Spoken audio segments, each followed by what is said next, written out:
Okay. Good evening, and welcome to the December 16th meeting of the governing body. Call this meeting to order.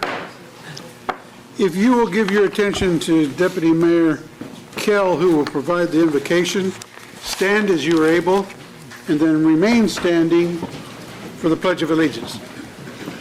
I just wanted to start off with this is actually Councilwoman Valdivia Alcala's time frame to do this, and she's out sick. We all hope she gets better and gets back here soon. So we have Senior Pastor Tom Richardson giving our invocation. Senior Pastor Tom Richardson has served in ministry for the past 40 years.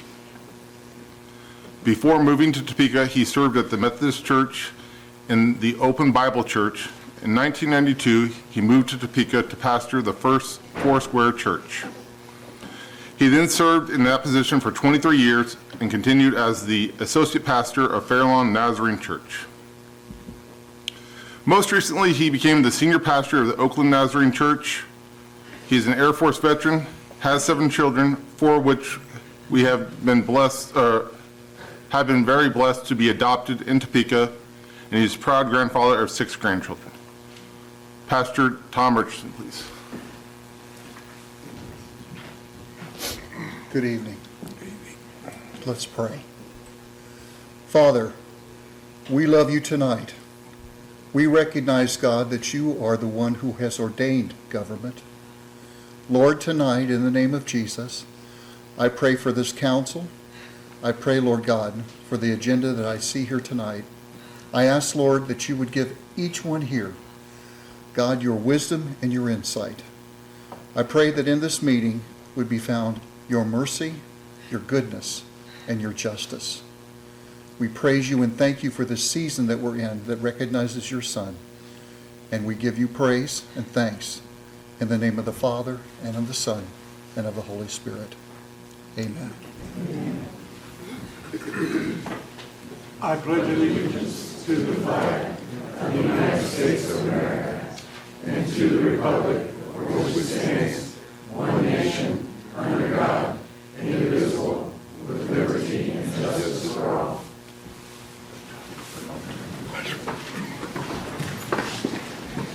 Okay. Here we go. Last time around. Last time. Yep. Madam Clerk, if you call the roll, please. Mayor Padilla. Here. Council members Hiller. Here. Valdivia Alcala. Ortiz. Here. Banks. Here.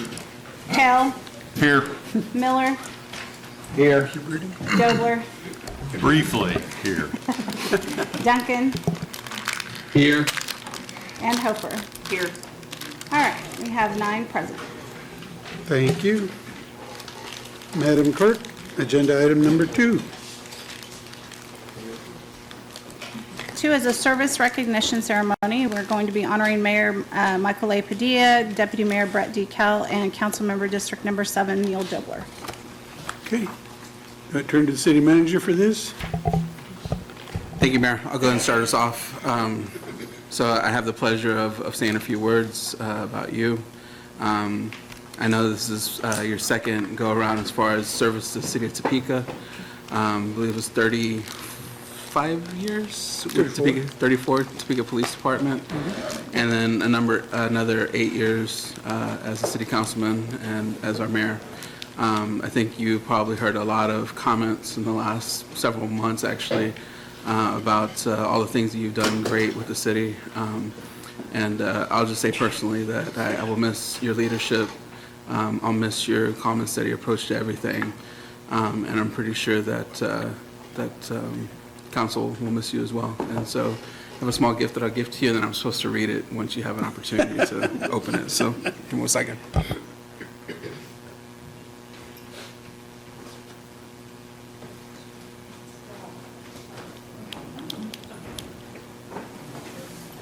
Well, thank you very much, City Manager. I'll open it now. If you indulge me.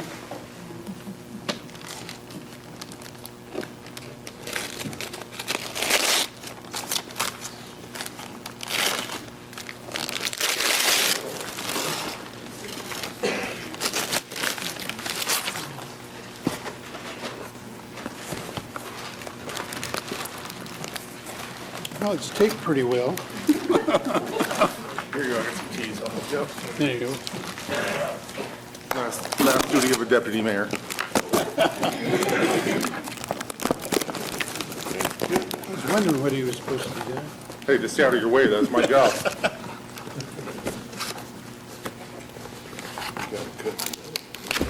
There we go. A base. Oh.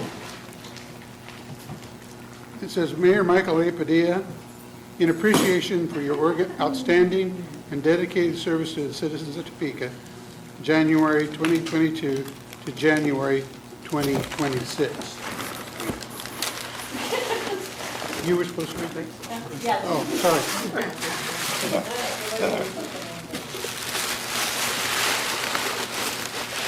Oh, that's gorgeous. You knew you liked that. I like that artist stuff. Where is she at again? Thank you, Jane. I appreciate that very much. That is beautiful. Thank you.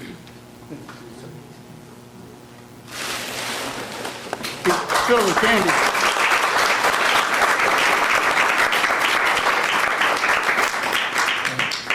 You fill it with candy now, Jane. What you do. Okay. The second we have a presentation for Deputy Mayor Kell. Thank you. I got it. Brett, this is something that I think all mayors have done, at least I know I've done it in my 4 years as a mayor, and that is to acknowledge the position of deputy mayor in the role that you serve and play in city government, because you've been able to, I think, grow in your role, and I think you've enjoyed that role, and I know that being here and being able to see what happens in the mayor's office and sometimes sit in that chair and run the meetings has been a growing experience for you. Yes. And I thank you for your service as deputy mayor. It got me to wear a tie. Yeah, yeah. And no more pink jackets. That's good.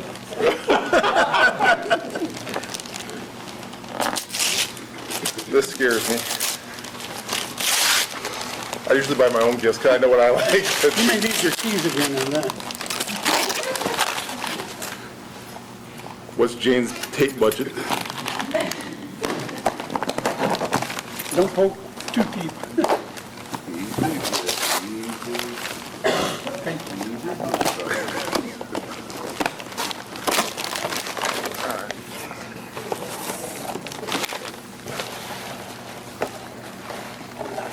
That's really cool. It's a, If I can read it. yes, sir. Okay. To Brett Kell, Deputy Mayor, in appreciation for dedicated service, January 2025 through January 2026, with gratitude from me, Mayor Padilla. And if you can see it, it's something we know you were a fan of, hockey. Yes. So it's hockey pucks plus the medallion of the city flag and the puck here. Yep. So, I said it's baseball and hockey. They always kind of roll on each other, and we have another great team here in Topeka again with the Scarecrows. So it's greatly appreciated. Thank you very much, sir. thank you very much.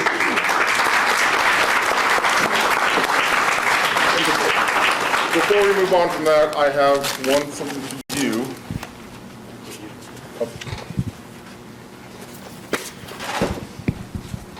For you and Councilman Dobler, you both have been great mentors to me, and I got To Kill a Mockingbird, and I put a personal inscription for each of you in there. This is one of my favorite books, and it's a story that still rings true today, and so it's one of those things that I kind of look back at this and kind of think about what Harper Lee was trying to put out to us back then, and it still rings true today.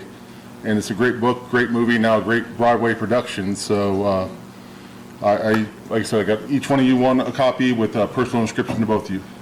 Thank you very much. I appreciate that. Thank you. Thank you. I appreciate that. That is one of my favorite books and movies as well.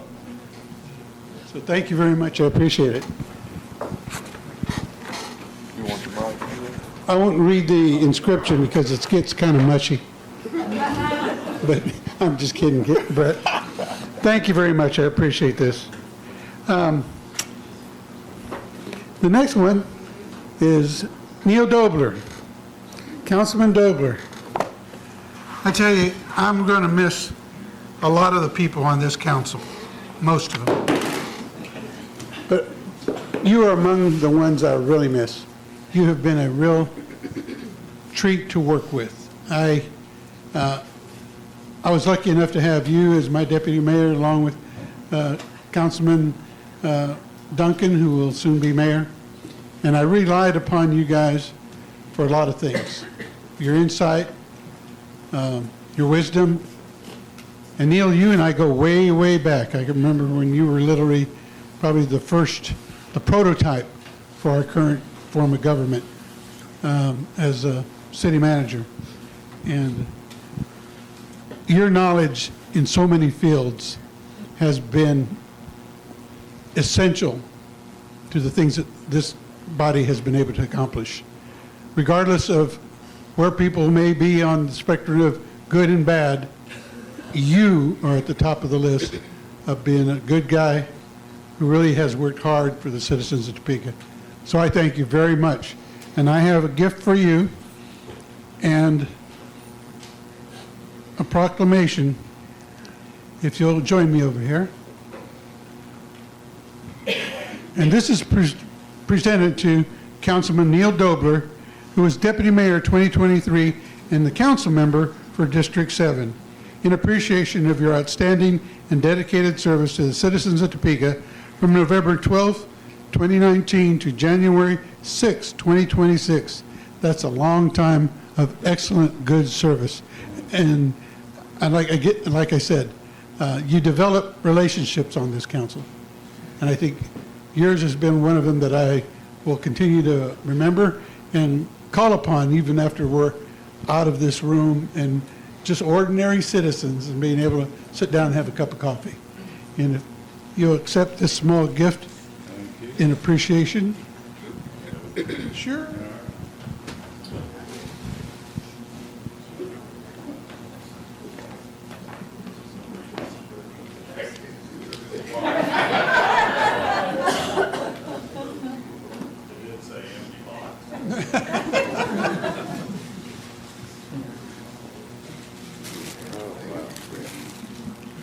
You can mark time at your own pleasure now. Actually, it's one of those, I had one in my office like that. So it's something that I thought it would be good for you. If I That's may read. fantastic. Neil Dobler, Deputy Mayor 2023, Council Member District 7, in appreciation for your outstanding and dedicated service to the citizens of Topeka, November 2019 to December 2025.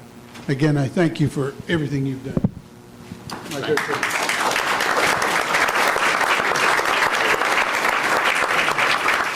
Ladies and gentlemen, Michael A. Padilla, Mayor, and Councilman Neil Dobler.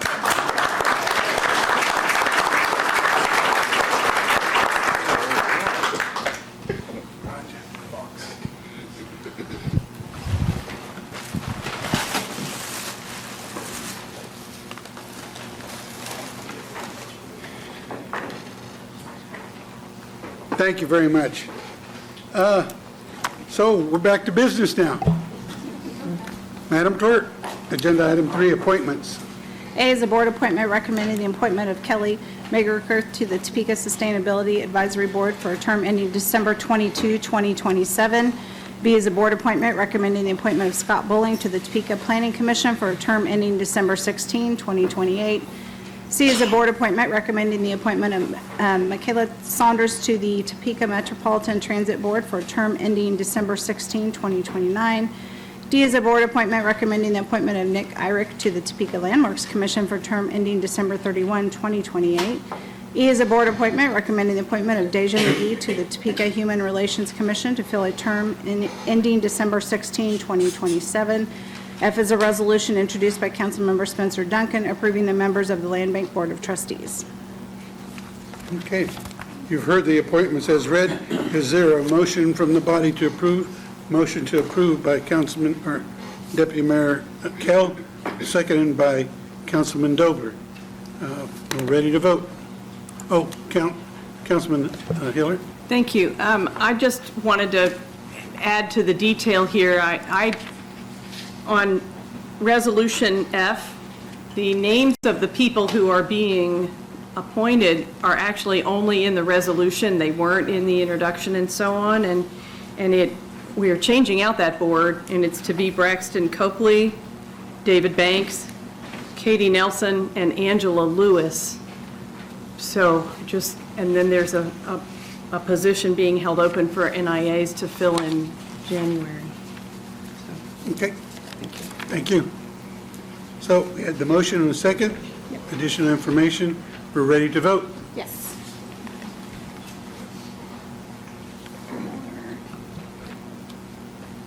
Councilmember Miller and Duncan, do you have your voting?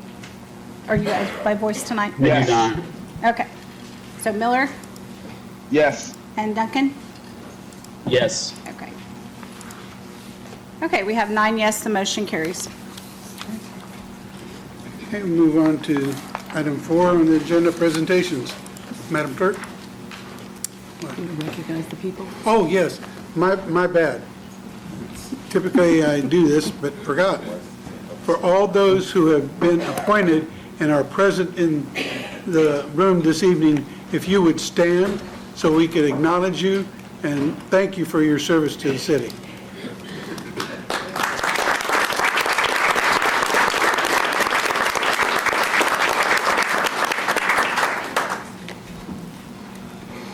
Thank you. Okay, presentations, Madam Clerk. Presentation tonight we have is on the Affordable Housing Trust Fund. Mr. City Manager? Thank you, Mayor, members of the governing body. This next item, I'm excited that we're able to share this presentation with you as part of our FY 2025 strategic goals to activate the Affordable Housing Trust Fund. The Affordable Housing Trust Fund Committee has come up with a number of recommendations that you'll be able to hear this evening. And with that, I'll turn it over to Deputy City Manager Copley. Thank you, governing body.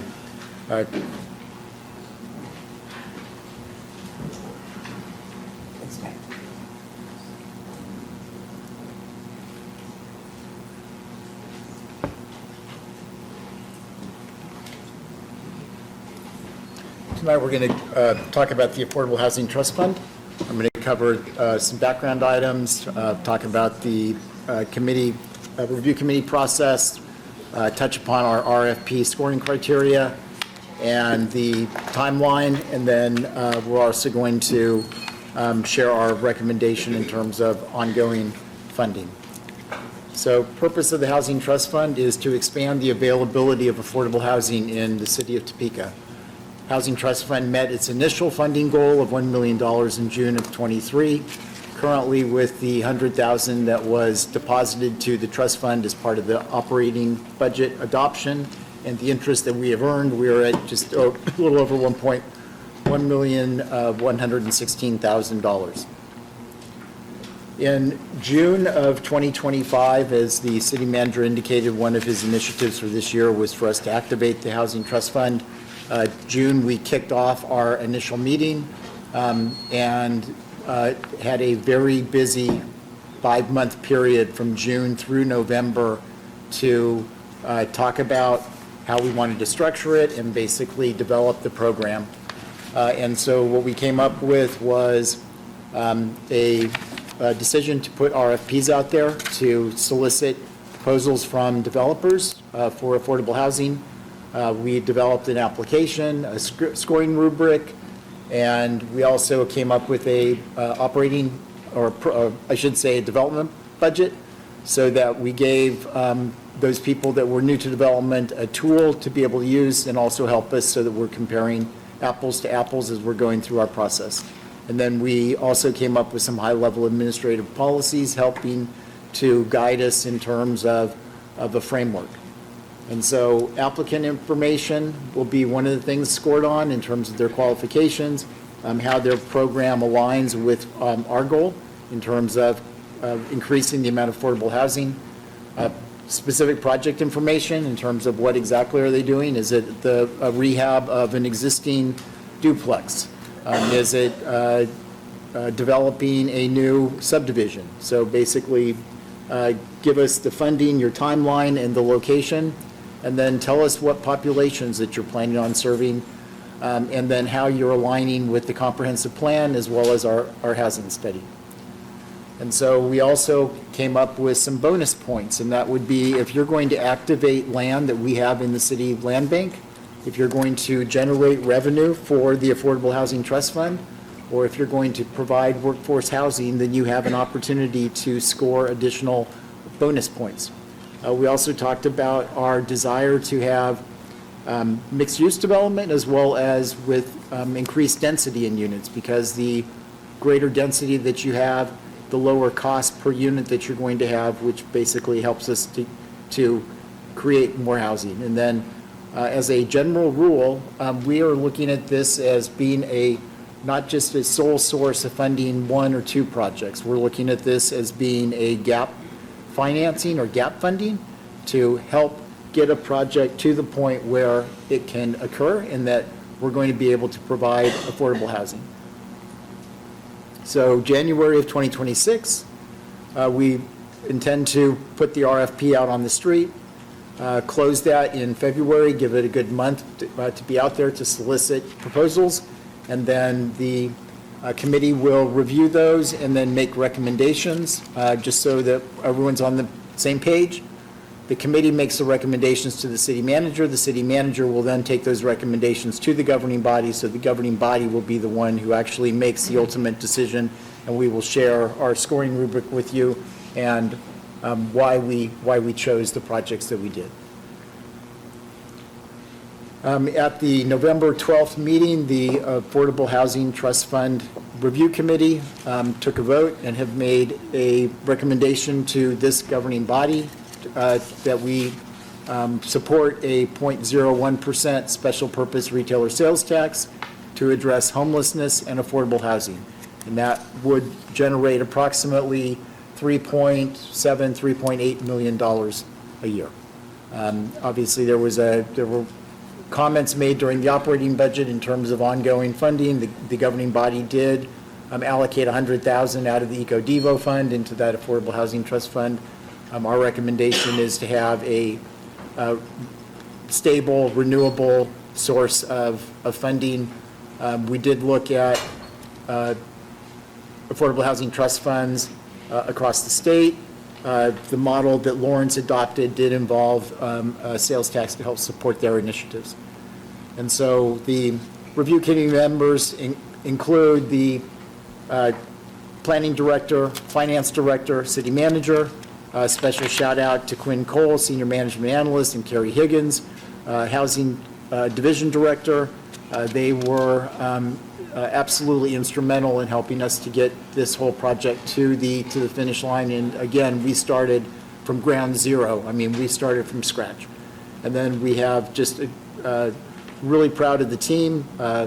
They are diverse. We have a contractor, we have a Cap Fed member, a member at large, THA, United Way, Jump. I see a lot of yellow T-shirts out here tonight, and Scent. So a fantastic committee, extremely hardworking, very bright. Proud to be part of it. Gladly stand for any questions that you all would have. Okay, thank you. Any questions from the body? Councilman Ortiz. Thank you. Braxton, the list that was on here, is that the current list or is that the outgoing people? This is the current list of the Affordable Housing Trust Fund, different than the land bank, which was the item that was on the consent agenda. Okay. All right. There you go. Thank you. Thank you, Mr. Mayor. Other questions? Councilwoman Hiller. I've been out of the loop on this development, but lots of other things have been happening. I know with changing our culture of property maintenance, we've been very concerned, as have lots of people, about vacant structures and vacant lots, and also rehab for homeowners as well as for renters. This sounds like it has taken more of a development track. Can you talk a little bit about how this might work with vacant properties or rehab? Yeah, so we intentionally wrote the guidelines and the application very broad, so that if someone comes to us and says that they want to purchase a duplex and they want to rehab it, and one half of that duplex, they're going to agree to long-term restrictions, a minimum of 5 years in terms of keeping that affordable, that is something that we absolutely are willing to consider. If someone comes to us and says that they want to build an 8-unit apartment complex and they need gap funding to be able to do that, and they're going to commit to keeping that at 60% AMI or 80 to 100% workforce, we're absolutely open to that. Super, thank you. Thank you. Further questions? Councilman Miller? Or was it? Oh, okay. All right. No question. Thank you. All right, thank you. Well, I appreciate the work, and I think everybody was looking forward to this proposal. And I know it took a lot of work to get to where you are. City Manager?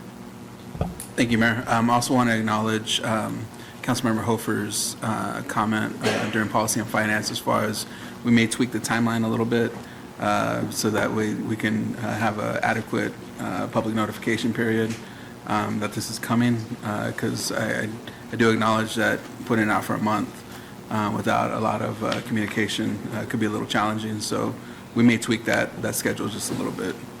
Just want to put that out there. Thank you, Mayor. Okay, thank you. Good suggestion. Further comment or questions? Okay, again, congratulations. I appreciate it. Okay, we'll move on to agenda item 5, the consent agenda. Madam Clerk? A is approval of an amendment to City of Topeka contract number 52442 between the City of Topeka and the International Association of Firefighters, Local 83. And B are the minutes of the regular meeting of December 2, 2025 and December 9, 2025, and there are no applications. Okay, for the consent agenda is read. Is there a motion to approve from the body? Motion to approve by Councilman Banks, second by Councilwoman Hiller. We're ready to vote. Okay, council members Miller Yes. and Duncan. Yes. Okay, we have 9 yes, the motion carries. Okay. Agenda item 6, Madam Clerk. A is a public hearing on the advisability of the de-annexation of property located at the northeast corner of Southwest Wanamaker Road and Southwest 53rd Street, City of Topeka, Shawnee County, Kansas, and an ordinance introduced by City Manager Dr. Robert Perez de-annexing a certain tract of land within the City of Topeka, Kansas pursuant to KSA 12504B. Mr. City Manager. Thank you, Mayor, members of the governing body. Dan Warner, our Planning Division Director, will lead us through this item. Thank you, City Manager. Mayor, governing body, good to see you again. So this particular property was annexed in February of this year. This was a city-initiated annexation that was part of a proposal to facilitate residential development in the area and adjacent to the school district's property. That original development plan didn't come to fruition for various reasons, and the school district is requesting de-annexation of that property due to the changing circumstances that led to the annexation. Staff recommends approval of the de-annexation at this time. Be happy to try to answer any questions. Okay. Councilor Dover. Thank you, Mayor. I asked to have this put on along with Councilman Duncan. I appreciate staff getting it on. It really makes no sense for us to have this in the city right now. It's a piece of exempt property, a piece of government property that pays no property taxes, served by Rural Water District, Shawnee County Wastewater District, so there's really no revenue for the city, but we do have to provide services. So our fire trucks have to roll out to 53rd and Wanamaker. Police department has to show up there when they're called. It really makes no sense for us to be in at this time, for this property to be in at this time. If residential development in that area does take off again, when it makes sense to annex, directly east of the administration property, then the city, because it's adjacent to the city limits, can annex again just with a simple approval of the city council. So I'll be in support of this. Thank you, Mayor. Further comments? Okay, before we vote, this requires an opening of a public hearing, and the public hearing is now open. And I will ask 3 times. Is there anyone present who would like to speak to this matter? Is there anyone present who would like to speak to this matter? Is there anyone present who would like to speak to this matter? Hearing none, I close the public hearing. And I ask again if the body, any of the body members from the governing body have any questions or comments.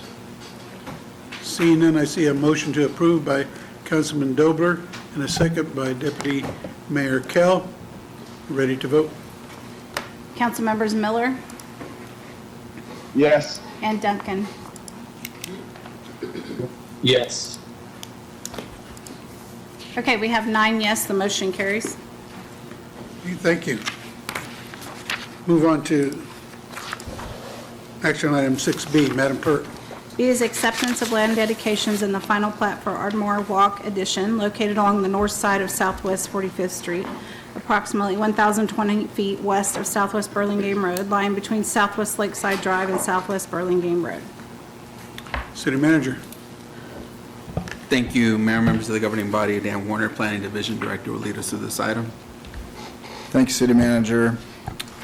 Mayor, governing body, you might remember maybe about a month ago, there was an annexation of a similar subdivision in this very area, that last phase of Misty Harbor. So this subdivision is right next to Misty Harbor. It's located on 45th Street, approximately 1,000 feet west of Southwest Burlingame, so we're about halfway between Burlingame and Gage on 45th Street. Property's 25 acres. The purpose of the subdivision is to allow the development of 42 lots. The applicant held a neighborhood information meeting and responded to and answered questions at that time. Planning Commission unanimously approved this subdivision plat at their September meeting. Governing body's role in this process is to decide whether or not to accept the dedication of easements and rights-of-way. Staff recommends approval. Deputy Mayor. So I'm all for this because if it's going to, raise our number of people we have in our city is a good thing. It's a very random question. As people realize probably over the last 4 years, I have a lot of bouncing off the wall idea. This falls right on the line of my district and someone else's district. How does the city decide how that falls under, like this new plot of land now? So we made an assumption, it lies basically in your district, or no, Councilman, actually, I'm not sure. That 45th is just right, it's, like I said, it's right on the line. So I was curious because I know some people will ask that in the future, so. It was more in one than the other, I guess is the response. Okay. It was pretty clear that it belonged in one and not the other. Okay, I was just curious, because like I said, it fell right on the line, so I was like, okay, where does this go, so. All right, like I said, I'm very supportive of this because it's going to help give us more housing, which we desperately need in this town, so thank you very much. Okay. Any other questions? A motion to approve then by Deputy Mayor Kell. Is there a second? Second by Councilman Banks. We're ready to vote.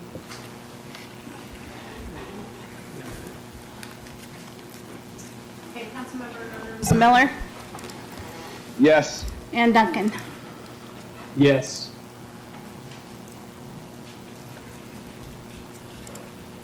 Okay, we have 9 yes, the motion carries.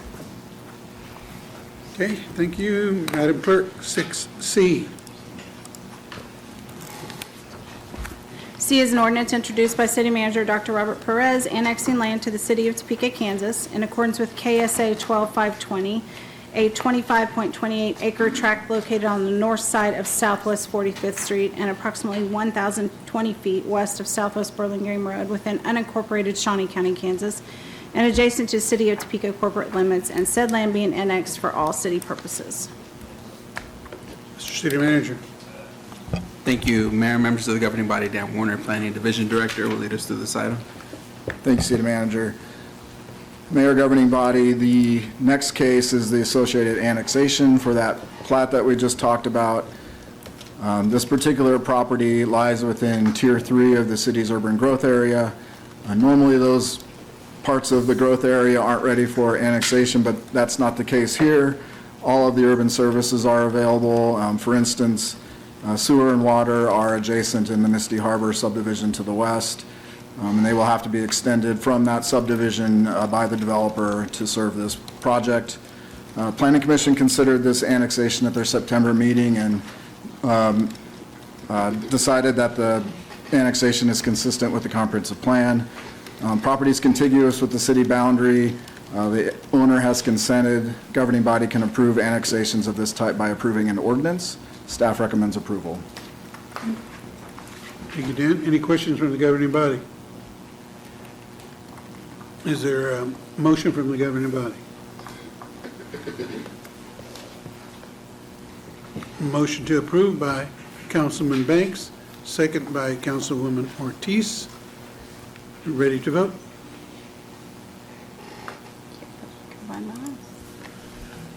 Okay, council members Miller.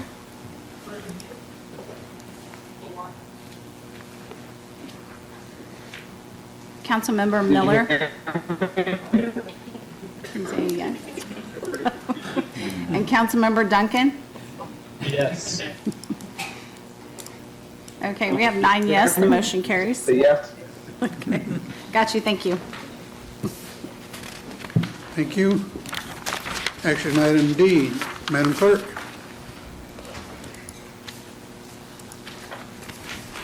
D is an ordinance introduced by City Manager Dr. Robert Perez relating to designation of street names, more specifically changing the name of Northwest 8th Street and Myers Place subdivision to Northwest Waldo Way. City Manager. Thank you, Mayor, members of the governing body. Dan Warner, Planning Division Director, will lead us through this item. Thank you, City Manager. Last case for me, Mayor, governing body. So the applicant in this case wishes to change the name of Northwest 8th Street in this area to Northwest Waldo Way. All affected property owners have consented to the name change. That information's in the packet. All lots fronting this street are vacant except for the applicant's residence. The street change name honors the applicant's father. Other reasons given that this should help reduce confusion for emergency services and deliveries because there is another Northwest 8th Street that's not adjacent to this, so it can cause some confusion. So staff recommends approval of this name change. We did get a question recently about, who's eligible for these kind of memorial streets or these name changes, and it's straight out of the ordinance. The street name or memorial designation shall not be the name of a living person or persons. So that's one of the criteria for the name change. Be happy to try to answer any questions. Any questions for Dan? Seeing none, is there a motion to approve? Motion to approve by Councilman Banks, second by Councilwoman Hiller. We're ready to vote. Councilmember Miller. David. Yes. Yes. And Duncan. Yes. Okay, we have 9 yes, the motion carries. Thank you, Dan. Thank you, Mayor. Action item 6E, Madam Clerk. E is a resolution introduced by City Manager Dr. Robert Perez, providing notice that the city is considering establishing a Reinvestment Housing Incentive District, RHID, for the Project View District, adopting a plan for the development of housing and public facilities in the proposed RHID, and establishing the date and time of the public hearing. Mr. City Manager. Thank you, Mayor and members of the governing body.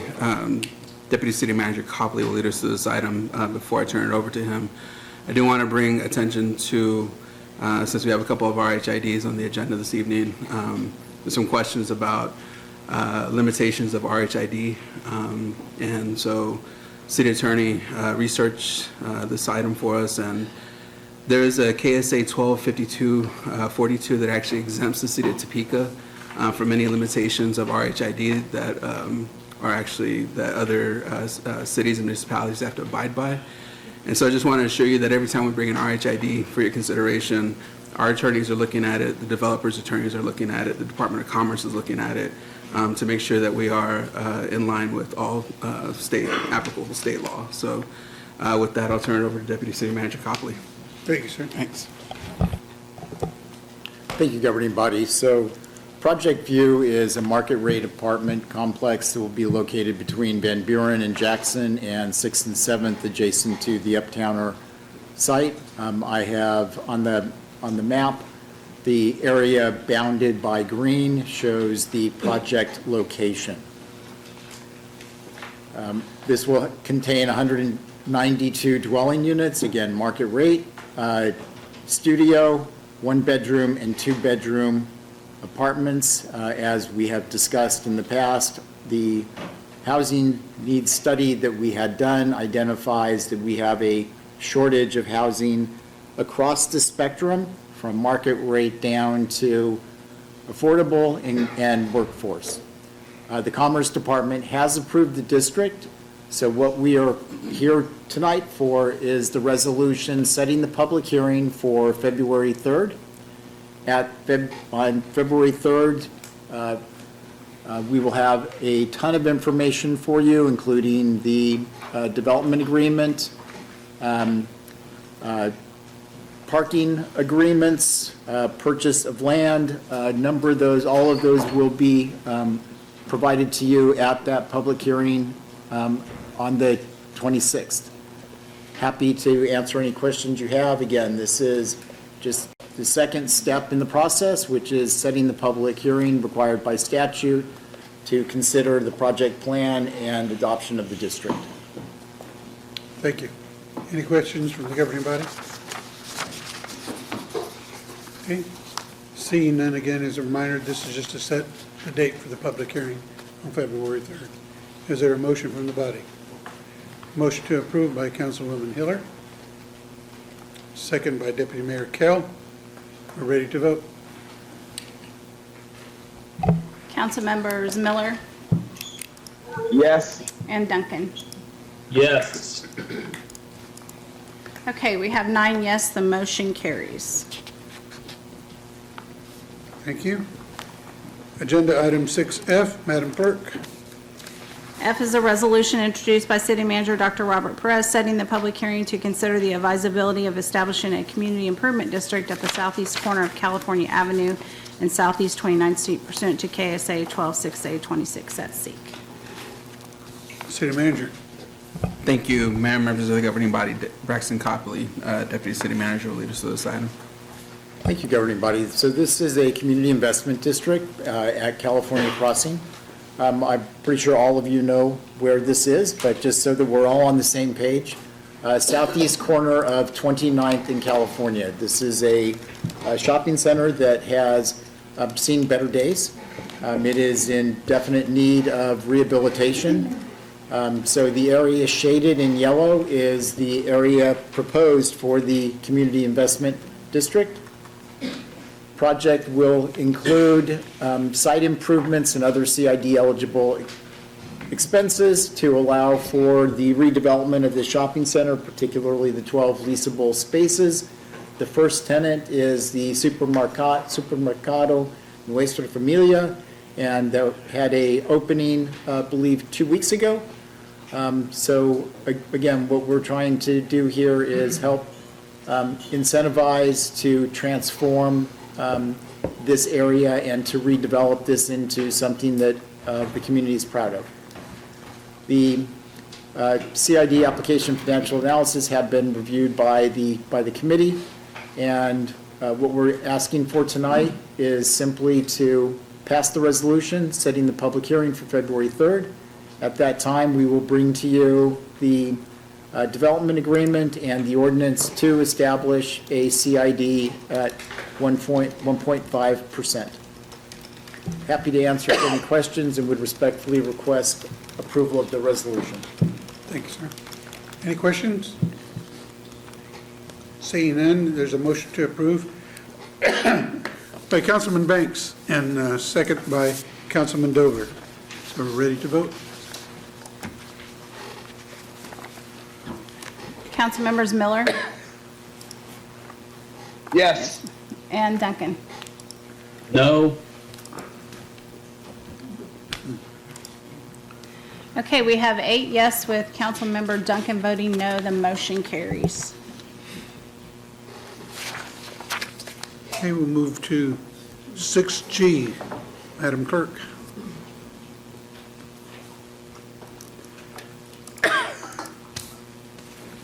G is a resolution introduced by City Manager Dr. Robert Perez, making certain findings pursuant to the Kansas Reinvestment Housing Incentive District Act with regard to an application submitted by 3D Homes Incorporated to establish a reinvestment housing incentive district, and requesting that the Secretary of Commerce review the resolution and advise the governing body.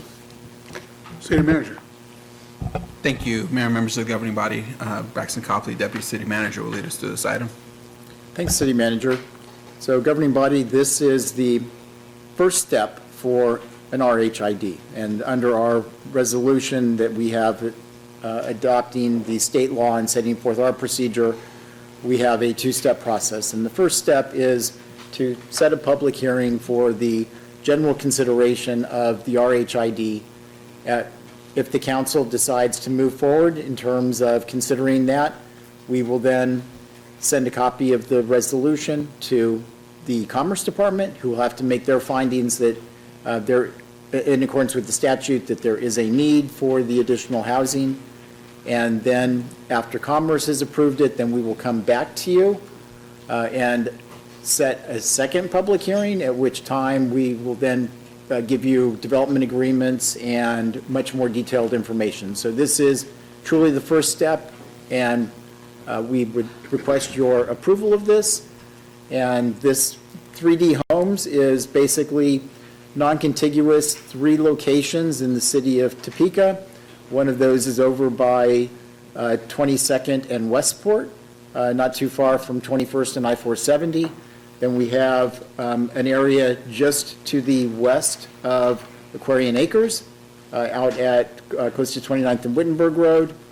And then the last area is platted, and that is Collie Creek number 8, which basically is an extension south from 46th to 48th along Cambridge. The developer has purchased technology that will allow for him to do basically a spin casting of concrete to construct the walls.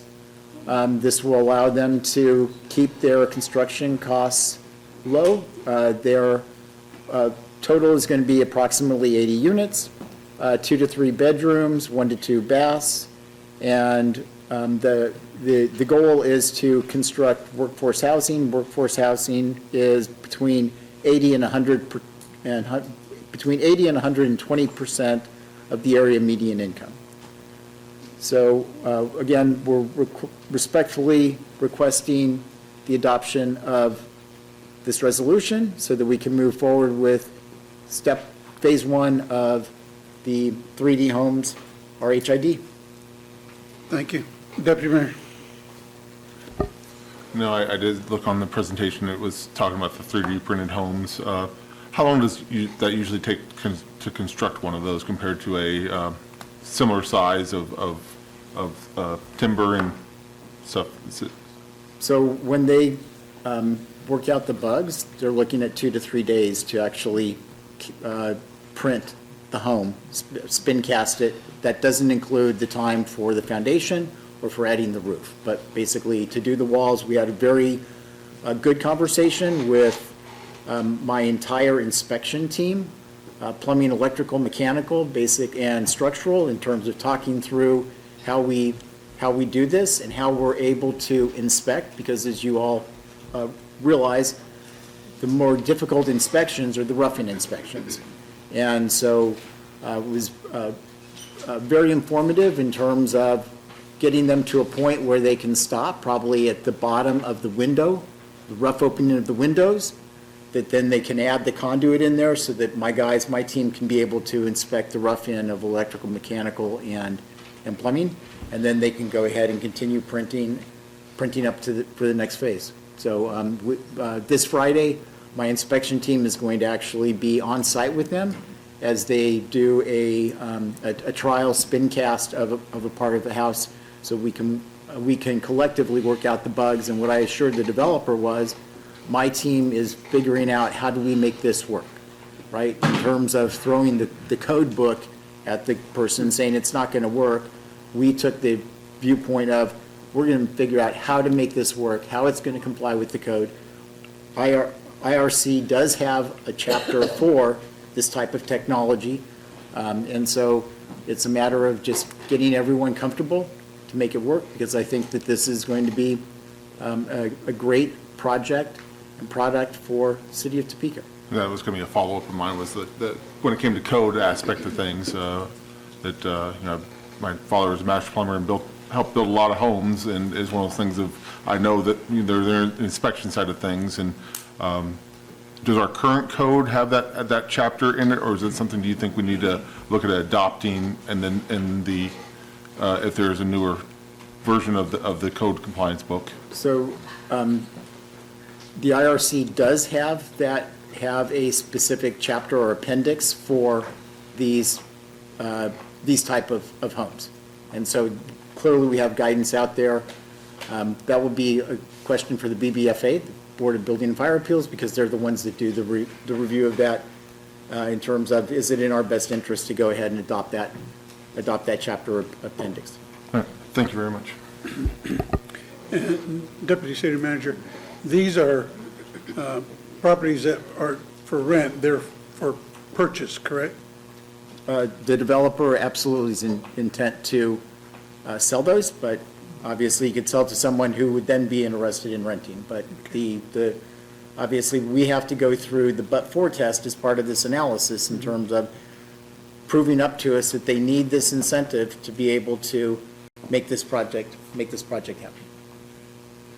Well, I'm encouraged to see that at that level, that's in our inventory, that is an entry level that it would be nice to be able to expand and make it available for our citizens. Yeah.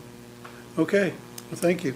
Is there a motion from the body on 6G? Motion to approve by Councilwoman Hiller, second by Deputy Mayor, and we're ready to vote. Councilmembers Miller Yes. and Duncan? Yes. Okay, we have 9 yes, the motion carries. Okay, Madam Clerk, 6H. H is a resolution introduced by the Public Infrastructure Committee recommending approval of projects for the 2026 Facility Improvements, Repair, and Maintenance Firm Program and revising the 2025 project list. Mr. City Manager. Thank you, Mayor, members of the governing body. Jason Tryon, our interim director of public works, will lead us through this item. Thank you, Mr. Mayor, members of the governing body. So this was a discussion item 2 weeks ago. This is a resolution approving some changes to what was initially approved a year ago for the 2025 projects, and approval of the 2026 projects using our firm program, which we use to repair, update our facilities within the city of Topeka. The resolution is before you. I would be happy to answer any questions and then request your approval. Okay.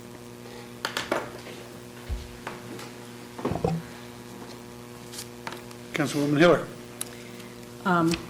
Want to thank everybody for the time in between when this first came up and today. I still have serious concerns, and I want to make it really clear. I support every single project that's on this list. My concern is, and I want that to be really clear, I think we can do them all, and some of them are embarrassingly overdue in terms of some maintenance that needs to be done on structures. My concern is that the firm program as set up is 100% bonding. Right now, staff has been recommending bonding for 20 years. Many of these are in conflict with our operating policies. Our policies require that something that's bonded generally shouldn't be at a cost of less than $125,000.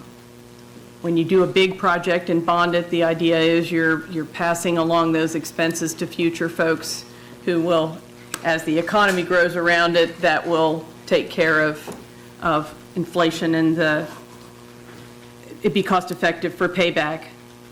The life of the bonds isn't supposed to be longer than the life of the work.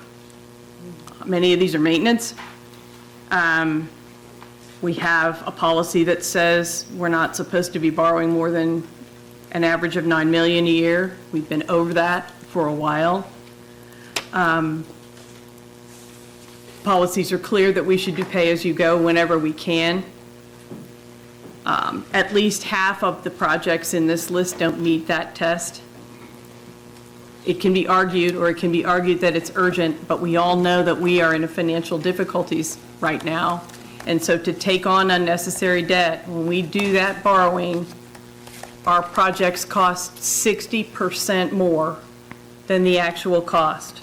And a concern even all the way down to the cover sheet for today's agenda says that the budgetary impact of $2.3 million on the project would just be $2.3 million. The budgetary impact is 3.680 at a 60% markup for that bond rate. So we just have to realize we've got to stop. I think and I appreciate everybody's time over these last couple weeks as much as we could mutually make time. I think there's a way to take some of these off the list and still get them done. We've got we do have, staff began, 2 years ago maybe, a facilities fund. It's not really been developed fully to be a place where we can plan to do preventive maintenance and emergency repairs, which is what a number of these are. But we've got the capacity to start building those in there. We also have, staff has put a proposal for a project that we're eligible for that can take a couple months to get in, but should generate over $1 million that could be put into that fund to cover some of these things that are clearly, we've got projects in this list that are $22,000 for an emergency repair, $26,000 for an emergency repair. I just want to reiterate, we should not be bonding that. We also have, one of the projects is a fence around the law enforcement center. We considered that a few years ago, and the council at the time opted not to do it, but the focus there was to fund that out of the law enforcement fund rather than bond it, even some years ago when it was a more elaborate proposal than this one is. We could still consider that. And then in this list, we have a lot of projects that are fire station related. We've had some conversations about, we've got a fire plan that has never been through final adoption. We've got these neglected stations that really need work. A number of them are historic, so we've got a chance to get some money back on historic tax credits on those. But they will also now have a proposal to build 3 new ones, which we've not addressed and finished. I would suggest regarding the fire stations that, again, we leave the projects in, but we wait until we spend first quarter of 2026 as a body of the whole, finishing the review with the fire department and the fire chief of the various elements that have been proposed over the years for the fire plan. Get it done, decide which stations we're going to fix and use, how we're going to do it, what programs we're going to do, and whether we're going to build any new ones. And we've got some possibilities for sources of funds, in particular, similar to what the Affordable Housing Trust Fund was talking about, a 1/10 of a cent sales tax over 10 years only could pay for all of these repairs that are in this list. The new stations, if the body and the public decide to do it, as well as the updates that have been discussed for the apparatus to get the apparatus updated for advanced life support services, all without bonding them at all. The pacing of that 10 years would do them all for cash, and the money would be in time for them to be completed. With that, I just hope that everyone, we all know that we've got to address our whole budget as well. This kind of thing is how it can grow and grow and get worse and worse. So I would like to move that we vote to support the projects, but request staff to present an alternative and acceptable funding plan.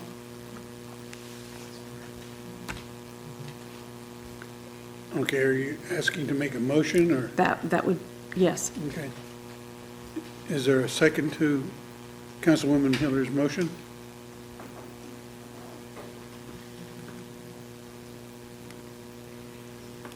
Okay. Madam Clerk, if you check with Councilman Miller and Duncan, make sure. Looks like, Councilmembers Miller or Duncan, do you want to support Councilmember Hiller's motion? Either one of you? Oh, Thank you. Thank you, Councilman. I do not. Okay, thank you. I appreciate your comments, especially the cautionary about how we can work through this, and I would hope and know that the staff will work closely with the city manager, the deputy city manager, to look at those items that you highlighted. Thank you, and if the council votes it ahead, I certainly hope that the staff will do it. We have been kicking the can on the operating budget and borrowing, and I mentioned it last time. I mean, I've been through it when we got caught. I've been on the council long enough. I know what it's like to lay off staff and to cut programming, and we haven't fully recovered from what happened 15 years ago. I desperately don't want to see it again, and so this one's just a piece of that puzzle, but I would challenge everybody here in the audience that's listening that might have an idea, and all of us here and staff. I know people have worked on it, but we can come up with these pieces. Ideally, we'll put that whole package together first quarter next year, because they all interrelate to one another. I get that. But we need to do this, and again, and fully disclose. Somehow when we do bonding, we only put the cost of the project and don't put the total cost, and ignore it as if it's just off to the side, and it's not how it works. Thank you. Okay. Anything else for Jason? Oh, Councilman Duncan. I just want to say, I agree with some of the points that Councilwoman Hiller made. I have had some concerns with this too, and I know this isn't the first time we've done this. This one's just a little more noticeable this time around. The fact that we're bonding projects that are $25,000 or less than $27,000 is troublesome. To Councilwoman Hiller's point, we have policies in place that are supposed to sort of curb some of this. We don't seem to be totally following them. I think moving forward, one of the things we need to take a look at is when these recommendations come forward to us to bonding these specific projects, we need a worksheet that shows us why we're being asked to go against our own set policies and some justification for that, or if it's time to change our policies, then we need to review that. But there's a reason we have those in place, and clearly we're kind of not towing the line on that. And I have issues bonding those small projects, which is probably why I'll vote no on this tonight in its current form. Thank you. Okay. Thank you. Okay, further comment? Is there a motion from the body?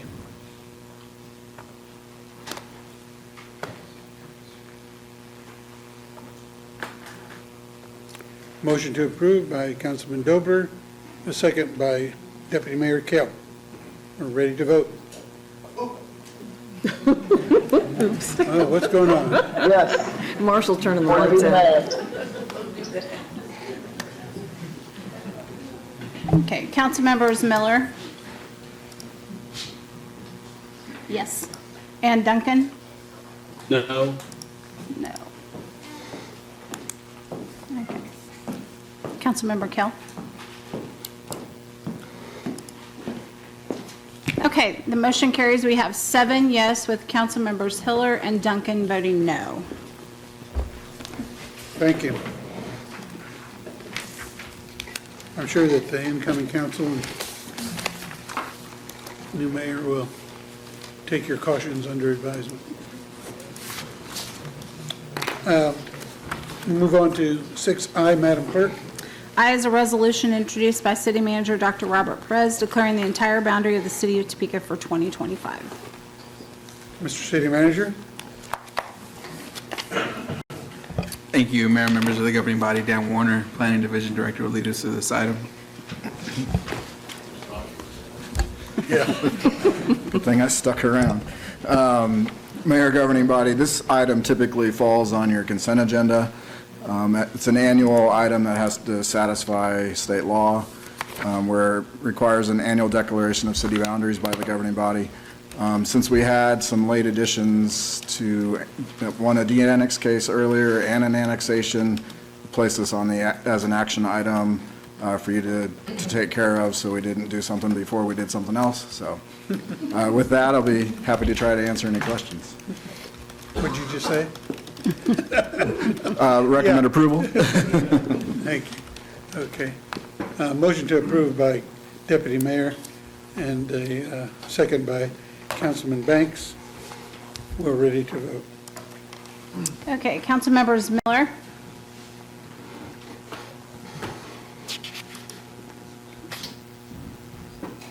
Councilmember Miller,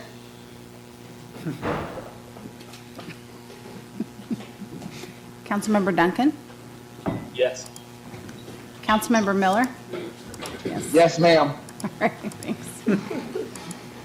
All right, we have 9 yes, the motion carries. He's a bit distracted. Thank you. Action item J, Madam Clerk. J is an appropriation ordinance introduced by City Manager Dr. Robert Perez approving and adopting certain amendments to the operating budget for the city of Topeka for the year 2025 and appropriating those amounts for the purpose as set forth therein. City Manager. Thank you, Mayor, members of the governing body. Josh McInerney, Budget and Finance Division Director, will lead us through this item. Thanks, City Manager. Good evening, governing body. So last week, just as a reminder, we had our public hearing about this item. Went through some of the funds that we were adjusting, and then there's a memo also in the packet for the last 2 weeks, so happy to stand for any questions. Any question for Josh? Okay. Is there a motion from the body? Motion to approve by Councilman Dobler. A second by Councilman Banks. Ready to vote? Council members Miller.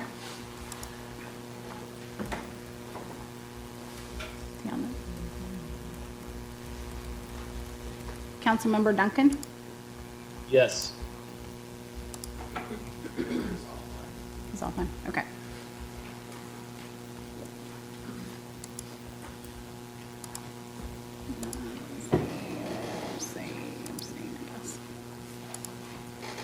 Okay, we have 8 yes with Councilmember Miller not voting. The motion carries. Thank you. All right, move on to action item K, Madam Clerk. K is discussion with possible action of an ordinance introduced by City Manager Dr. Robert Perez adopting the 2024 International Property Maintenance Code and local amendments amending 860, 010, 020, 060 through 130, 860, 150, and 190 of the Topeka Municipal Code and repealing original sections, renumbering some sections, and adding section 860, 200, 210, and 220 to the Topeka Municipal Code. Mr. City Manager. Thank you, Mayor, members of the governing body. John Chardine, Property Maintenance Division Director, will lead us through this item. Good evening, council. Part of me is sad for this, but I'm happy. I'm sad because this is the last night that the mayor is here, and Councilman Dobler, 2 warm faces that I generally see, and it's always welcoming when I see you guys. Mr. Dobler, I anticipate seeing you in church, playing your guitar. And Mayor, I anticipate seeing you out and about. So let's move on to this tonight. Usually during our phone calls, I am on the receiving side of an ask. Tonight, I'm going to switch tables, and I'm going to ask something of you. So tonight, we're going to talk about our property maintenance code and how we apply it and why it's critical to our success. Our goals and objectives for the evening is to explain how adopting the 2024 IPMC, which is the International Property Maintenance Code, aligns with our current national best practices. Adoption improves our safety, consistency, and neighborhood stability, demonstrates fiscal responsibility and long-term cost savings, and aligns our city codes with other internal departments. Why do we have property maintenance codes? Property maintenance codes exist to protect the health and safety of our occupants, stabilize our neighborhoods, ensure fairness, reduce long-term costs, and create clear standards that promote investment and community pride. The International Property Maintenance Code was first published in 1998 to provide cities with a modern, national recognized standard for maintaining safe, healthy, and structurally sound buildings. It protects families, stabilizes neighborhoods, reduces blight, and ensures consistent and fair enforcement across the properties, all properties. The International Property Maintenance Code isn't written by one agency or interest group. It's created through a national census process overseen by the International Code Council, ICC. The code officials, engineers, architects, fire marshals, industry representatives, and local government all participate in these code amendments and code adoptions. Ultimately, the final code language is approved by public safety professionals, government members, ensuring code reflects best practices and modern safety standards. About 10 years ago, we adopted the 2012 International Property Maintenance Code. We did it in 2015. It replaced the Topeka Municipal Code when it comes to enforcement measures for our property maintenance team. Since the initial adoption, the amendments have been made to address vegetation and infestation scenarios, and we've had much better success with prosecution, appeals, and liability matters. Why are we considering the 2024 Topeka Property Maintenance Code? Number one, we get our name on it, Topeka. It builds a stronger legal defensibility. It's clear, modern requirements reduce appeals, ensure fair, consistent enforcement. It updates and addresses the hazards PMU personnel encounter today. It provides a better sanitation vegetation standards, directly improving neighborhood conditions. Fire, building, and PMU all operate under matching code standards. That's most important. I'm going to hit on that here again. Modern code strengthens the city's efforts to address blight, attract investments, and protect responsible owners. And the 2024 International Property Maintenance Code incorporates lessons learned from the past decade, strengthens life safety requirements, and clarifying ambiguous sections that previously led to disputes, delays, and enforcement challenges. The list of codes that you see in front of you now is the codes that the city of Topeka uses through our development and our fire department. What you see at the bottom is the newest edition of the International Property Maintenance Code. You have the opportunity tonight to adopt that. That brings your property maintenance team to the forefront. There are some notable changes, not too many of them. The first one being definition of rubbish. We've added appliance parts, bicycle parts, and operable lawn equipment parts to the definition, which includes tires, fencing, lumber. It's usually, all of this is contained in the complaints that you call my office with all the time. We've added the definition of accumulation because that's a very critical part of it. The gradual collection of piling, storing, gathering of rubbish, garbage, waste materials, debris, vegetation, which is yard waste, on property to the extent that it creates a visible, ongoing, excessive amount that violates the minimal standards of sanitation, safety, maintenance required by International Property Maintenance Code. We gave a more deeper definition for a tenant. When the occupant is not the owner, the occupant shall be considered a tenant only when the occupancy is with the permission of the owner. You would think that would be in the code from the get-go, but it wasn't, so we beefed it up. We've added pool covers, private swimming pools equipped with a power safety cover that complies with the ASTM, gives you some numbers, working with conditions using control switch.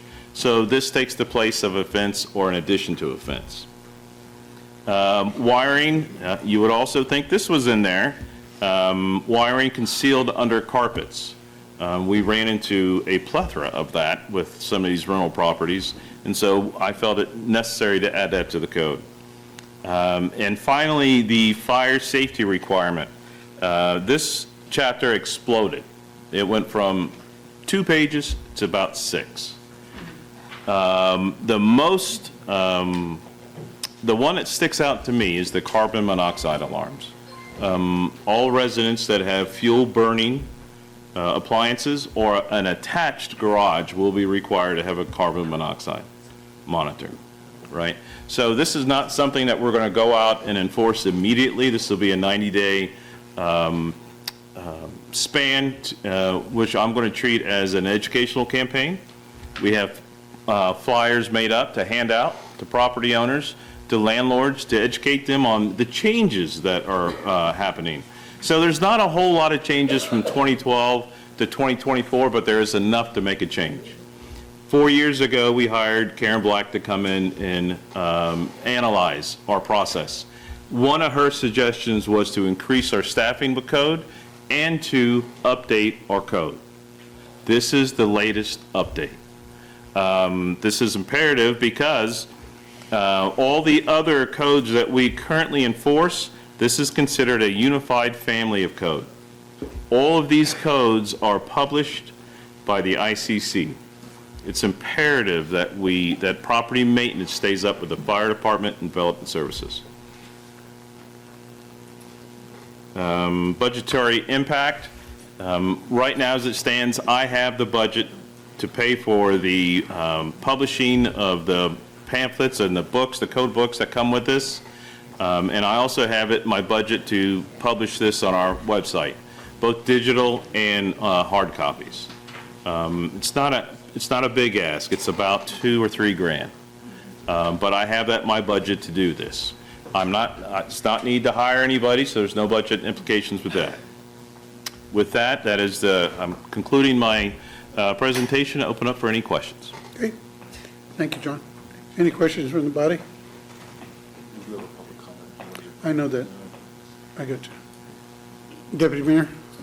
All right, I really enjoy that rubbish part because I've seen in my neighborhood people put out their couch, put out their couch and everything out on their front yard, and next thing you know, they have an outdoor living area out there, and things accumulate over time.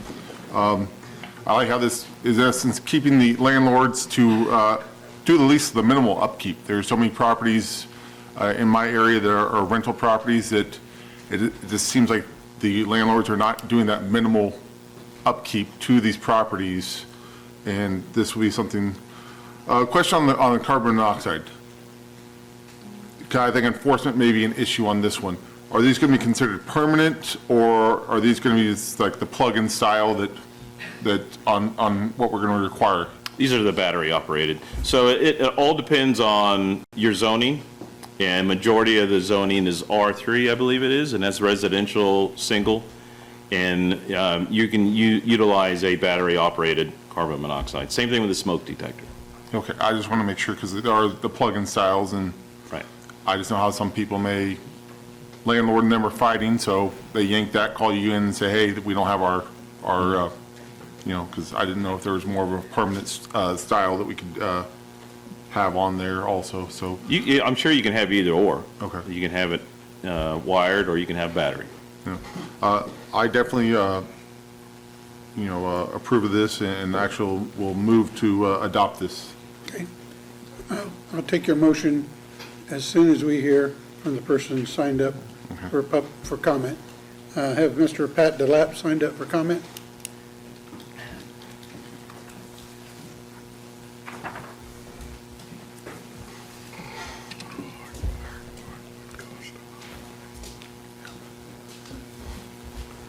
Hello, sent an email to all you guys, things like this. This, my opinion, needs more work. Yes, this is a family of codes, things like this. This is the only one, we have so many changes in it, it almost meets the whole thickness of the actual code itself. My opinion, the inspectors, there's confusion of the code. It's supposed to be about safety and health. Not you have plastic on the window and it's summertime, you gotta take it down. Not that you have tar that dripped on the metal roofing edge. But we're writing up for that. I don't have much problem with the smoke detector. Well, smoke detectors is downgrade from what it was in the books. Should we be looking at, if you have a 3-bedroom house, 2-story, plus a basement, how many smoke detectors do you need? You need 6 of them. Do every one of you have that in your house? If not, shouldn't you be at that higher standard before you make everybody else, and that's the minimum standard? Because as soon as it passes, you become a quote-unquote criminal according to the code. No, get it done first. Carbon monoxide, I have those in my units on Section 8. And be honest, they get stolen about 70-80% of the time because they're so unique, things like this. Those are expensive, and so are the 10-year battery smoke detectors, which are not in this code. It's in another code, the Inspire code. What I'm recommending you to help people out, buy these things. Buy these required smoke detectors. Buy these carbon monoxide detectors and sell them at your cost. In retail, there's a thing known as 50% margin. Typically, when you go on the shelf, you see something posted for $80. It actually cost them $40, and they work in all the things. Do the same thing. Help the public out. Resell these things at your cost to get them out in the hands of the public, if it's about safety and health. Not that putting hands in the typical providers out there. Problems I also have in the code is, we talked about making tenants liable for things and making mess, things like this. Well, you can do it. Line 110, 111, you take out that word strict liability, it changes everything. When I looked at other cities that have that, they don't have that in the verbiage. Prairie Village, which is now so nice place to live, it's being called, Prairie Village now being called Privilege Village. I called them up and also looked online. The inspector told me they're using 2012 with very little addendums to this at all. In reality, in their code book, it says 2018, and I don't understand why I got a different message than what they're using, or maybe it's going to take place in 2026. Unknown. Boarding up structures. It's not allowed in this new code to have it boarded up for more than 1 year. Well, Sumner School, what's going to happen to that when we take the boards off? Timberley Apartments, they've got a full-time security guard. If we make those boards come off, good chance it's going to burn. Don't have a chance making that affordable housing again. It is in bankruptcy, and I don't know who's paying for those security guards. Might be the trustee of the court, from what I understand. Mr. DeWitt, how much time do you need? Give me 2 more minutes. Pardon? 2 more minutes, please. 2 more minutes. Is there any objection from the body? Okay, proceed. What I'm recommending, this is not fully cooked. It needs to be cooked more. Matter of fact, I'll go as far as saying, let's go to a different code. Let's go to Inspire. That's the one the federal government uses for about every one of their housing projects. The housing division under the mayor right now, that's the one they use. They may call it HQS because we're creatures of habit. It's actually changed and upgraded. That is very easily trained. You can train online. We don't have to spend them to Dodge City and spend, what do we spend? $2,500, $3,000 a person spending them out there? Yeah. That's the code I think we should really take a good look at. That's why the housing division and the code compliance can be on the same page. And they're not right now. We can have your housing division come in, look at something, then code comes in afterwards, and they fail everything. They fail quite a bit of stuff. Should not be doing it. That is the thing that we should be looking at. We don't need to be so cruel with these fines and fees. One person got over actually it's probably a corporation, $200,000 fine in municipal court. It fathoms the mind. Under the 8th Amendment of the U.S. Constitution, how's not excessive fines? And what happened to the money? Did you distribute it to the victims? No. Went in the city's pocket. Shake my head, guys. Every violation on a house is not a criminal act. Inspire takes that away. Inspire is a rating system. You get a point system, A, B, C, D, and only at certain levels do you have to repair stuff. Exception is if it's a true safety and health issue. Thank you. Okay. We have a motion on the floor from Deputy Mayor Kell to approve. Is there a second?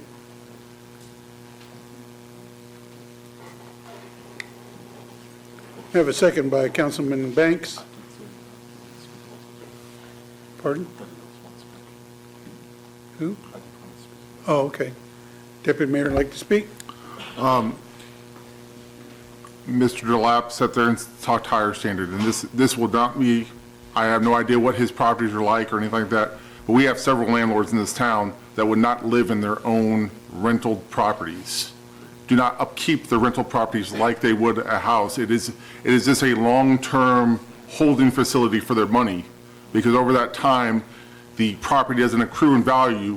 It just kind of stays at what they kind of put into it, and it keeps on falling down and more and more. So if they bought it for $30,000 20 years ago, it's probably worth $20,000, $30,000, $40,000 now. They haven't done anything to upkeep those properties. So a higher standard is the landlord needs to be able to me, want to be able to live in their property.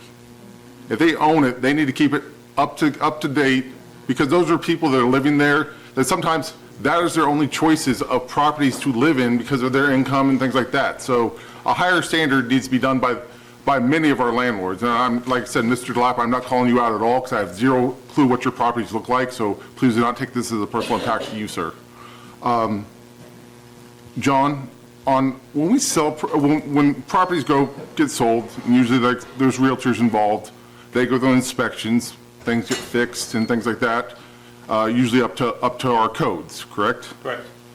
What That's what we ask. Okay. I'm not saying What happens when it's just a cash sale and let's say a landlord comes, and I have an example, the reason I'm asking is, a landlord comes up and says, I want to buy your property because it's for sale. I'm just going to give you cash. Let's leave the realtors out of this. Is there anything done to make sure that it's up to standards at that point? So a majority of our properties that sell, that come under inspection were invited by the occupant, and there's a reason why. A lot of properties get sold underneath the table. The names don't get changed on Shawnee County Property Appraiser's Office, and by the time we get there, there's a plethora of violations, and we have to sort it out, but we do charge the current property owner. So yes and no. If it's legit, yeah, it's usually up to code, and it goes through a realtor, and it's recorded properly. The ones that are not recorded properly. They're not up to code, and there's a reason why, because it's being handled underneath the table. So we're trying to intercept those, bring them all up to code. Okay. And it's those property owners that give us the most issues. Because I had a good example. My neighbor was moving in with her kids in Iowa, and she just had her house. Someone walked up today, I'll pay you cash right now. Let me walk to your house and say, okay, here's all these things I'm going to have to fix before I put a person in this place. Mm-hmm. And 2 days later, after she sold it to him and she moved out, they had renters in the place. And she told me all the things that he listed off. That's the reason he knocked pricing off of what he was going to pay for it. Because all the stuff, and I know for a fact that many of those things that were listed that were code violations weren't fixed in that house. So that's why I wasn't sure on how that was done off the books or under the table as you kind of used. So that's why I was just trying to kind of follow up on that. So those are the cases that we're trying to intercept. Okay. Yeah. All right. Thank you, sir. Thank you, Mr. Mayor. So we have a motion and a second. No further questions? We're ready to vote. And Mayor, you do not vote on this item. Right. Okay, Councilmember Miller? Hang on. Councilmember Duncan? Yes. Okay, we have 7 yes, the motion carries. Okay, Thank you. thank you. Thank you, John. That concludes our action items. We'll move on to public comment. We have a number of people who have signed up. I remind everybody that they have a 4-minute time limit. And with this many people, we want to make sure everybody gets their time, so please time your comments accordingly. The first one we have is Tamika Kalikofi. Zala Coffee? Is it Zola Coffee? Zola Coffee, thank you. I know that, oh, why? Good evening. Good evening. As I said, my name is Tamika Zala-Coffey, and I'm here on behalf of some concerned parents regarding the police department and admin at USD 501. First of all, let me say my sincere condolences to one of our youth that we lost in the past couple of weeks, Kingston Scott. To his family, my sincere condolences, and I'm in no way trying to impede this investigation or not get justice for the baby. However, the things that happened on December 8th at Topeka High School were totally, in my opinion, how do I put it? Sloppy, unprofessional, disrespectful to the parents involved. On December 8th, my son comes home and proceeds to come in the bedroom and toss the paper in my lap. He said, "Here, Mama gave this to me today at school." It was an actual search warrant, first-degree murder search warrant, with 20 children's names listed on it, their personal information, the school they go to, and their demographics, black male, black female, their age and whatnot. So I called him back in the room. "What's going on? What happened?" Well, he said he was pulled out of class by admin and taken to an office where there was a detective there. The detective proceeded to ask for his electronics, his cell phone, his watch or whatnot, asked him questions about this certain party, how'd he got there, so on and so forth. So my son being 16, not knowing that this search warrant is a big deal, I decided to get a hold of the detective on the search warrant. Called him, couldn't get a hold of him, called the police department, they sent an email, he contacts me. I had concerns with the fact that this is a search warrant and you listed all 20 of these babies on this search warrant instead of giving each child their own individual warrant just for safety precautions. My second thing was the fact that he passed these out to kids at school like it was a flyer for Spirit Week. Okay, this is a whole search warrant for first-degree murder. Okay? Kids that lied to their parents about going to the party did not even take these search warrants home to their parents. I was so irate, I posted this to get a hold of parents to see if they knew what was going on, if they knew what this was. I had many parents reach out to me and ask me, why's my kids posted on here? I said, it's a search warrant. What kind of search warrant? I said, first-degree murder. Well, when did this happen? At Topeka High today, at school. They had no clue what had happened. I called the detective and I asked him, my first question was, why would you put them all on here and list them all instead of giving each child their own individual warrant? He told me it was easier this way. I asked him why, as a detective, I work a full-time job, I work 40 hours, I'm a taxpayer. Yes, I'm a single mother. I said, but why would you not come to my house and knock on my door? You had my address, I gave them all that information the night of the incident. Why would you not come to my house, knock on the door, and speak to me properly in front of my child? He said he had 9 students at Topeka High. It was easier to go to Topeka High and do a cattle call for these children. They called these kids in. They're scared. It's the police. They had no idea what their rights were, what the law was. They confiscated their phones. They asked them questions. I asked him, I said, these kids, they had no adult there with him. He proceeded to tell me, well, I didn't question him, I just asked him filler conversation.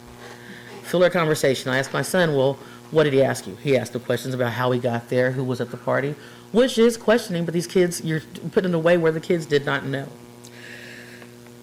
So on and so forth. We got together with some of the parents and found out one of the babies actually had a. Again, that's your limit, 4 minutes. Okay. Can I have more time, please? I'll allow you 1 more minute. Okay, 1 more minute. We'll make it quick.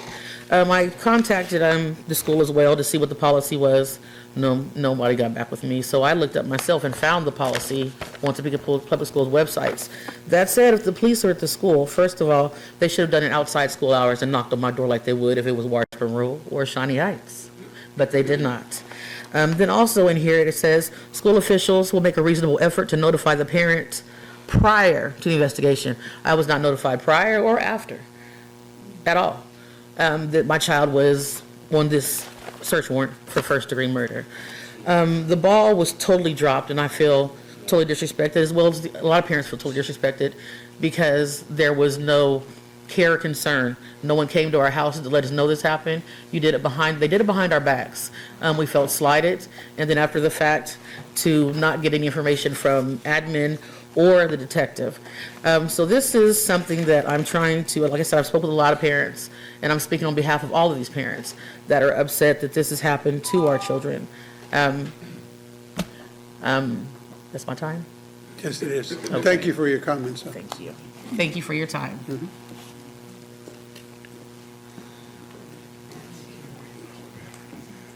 Yeah. Keely Addington.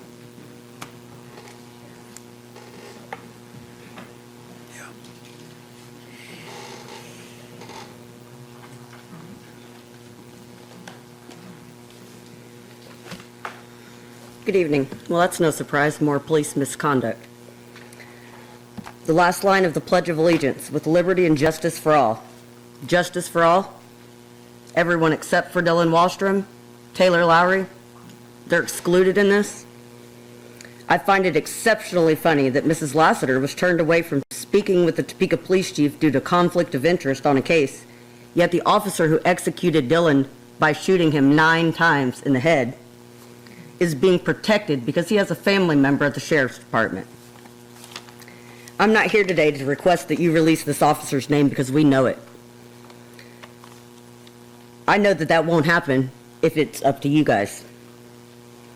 I want to remind you all the Kansas statute for accessory to murder or accomplice liability.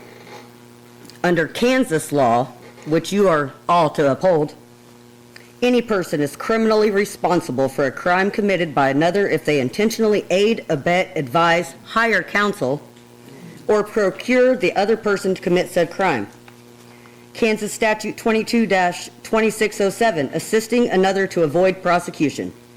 This law applies to anyone who knowingly harbors, conceals, or aids another person who has committed or been charged with a crime with intent that such person shall avoid or escape arrest or prosecution.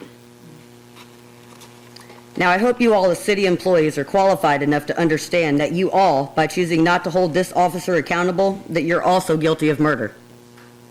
While we are all on the subject of qualifications, why are we spending taxpayer money on outside attorneys for the city? Isn't that the interim city attorney's job? Does he need his hand held by a real attorney? If so, what are we paying his salary for?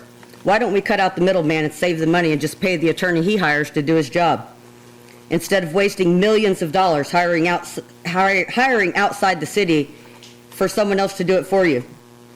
Topeka deserves better than this group of unqualified criminals who are using our taxpayer dollars to cover up their outrageous misuse of funds and power, which is also another Kansas statute, 21-6004, in case none of you knew that.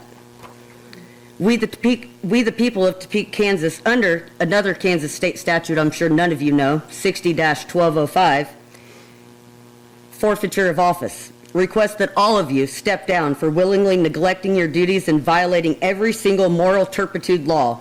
And in case moral turpitude is another concept you guys don't understand, it means ethical. Shame on all of you for having the audacity to stand and pledge your allegiance to our flag. I also find it incredibly laughable that the Law Enforcement Center feels it needs a fence and to propose that it gets paid for by the taxpayers that they're actively killing. Thank you. You guys have a good day and have a holiday that you all deserve.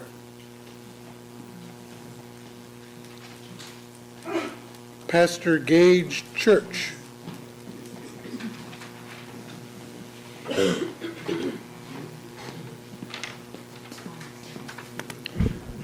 Good evening, members of the governing board. I am the pastor of Central Congregational United Church of Christ, and I'm also a member of the Topeka Jump Executive Committee. The members of Topeka Jump are enthused to hear that the city manager and the review committee are recommending a sales tax increase as a dedicated annual funding source for affordable housing, as well as expanding services for homeless individuals and families. We see this as the city manager following through on his public commitment to his constituents at our Nehemiah action last April. He committed to working with the review committee to present a funding proposal for the trust fund to this governing body. Jump would like to be able to publicly support this sales tax increase. But it will be very difficult to do that unless our members and the community at large know exactly what will be funded regarding housing and homelessness. Our members would especially need to be assured that a significant portion will be specifically allocated to the Affordable Housing Trust Fund. We recommend 50% of the proposed sales tax, which is exactly how the city of Lawrence funded its own housing trust fund. As we saw in the presentation, the trust fund is a very versatile housing tool that can be effectively used to address the housing crisis in Topeka in many ways, through rehabbing of older buildings, new construction, rental assistance, and much more. Funding the trust fund would be the best bang for our collective buck in terms of addressing the issue of affordable housing. Dedicating a significant portion of this sales tax to the Affordable Housing Trust Fund would also align with Councilwoman Hiller's suggestion to fund the trust fund through a sales tax increase. And I understand that Councilwoman Hiller stated that idea at a city council meeting back in September. Several other council members have also expressed a commitment to supporting the success of the Affordable Housing Trust Fund, and this sales tax proposal would be a great way to do that. So when considering this opportunity for more revenue through the review committee's sales tax proposal, we strongly urge the city council and city staff to make the language for the ballot as specific as possible so that Topeka voters know what programs related to housing and homelessness will be funded through our tax dollars. We think this is a fantastic, exciting opportunity for you to demonstrate to your constituents your commitment to affordable housing. Thank you. Thank you.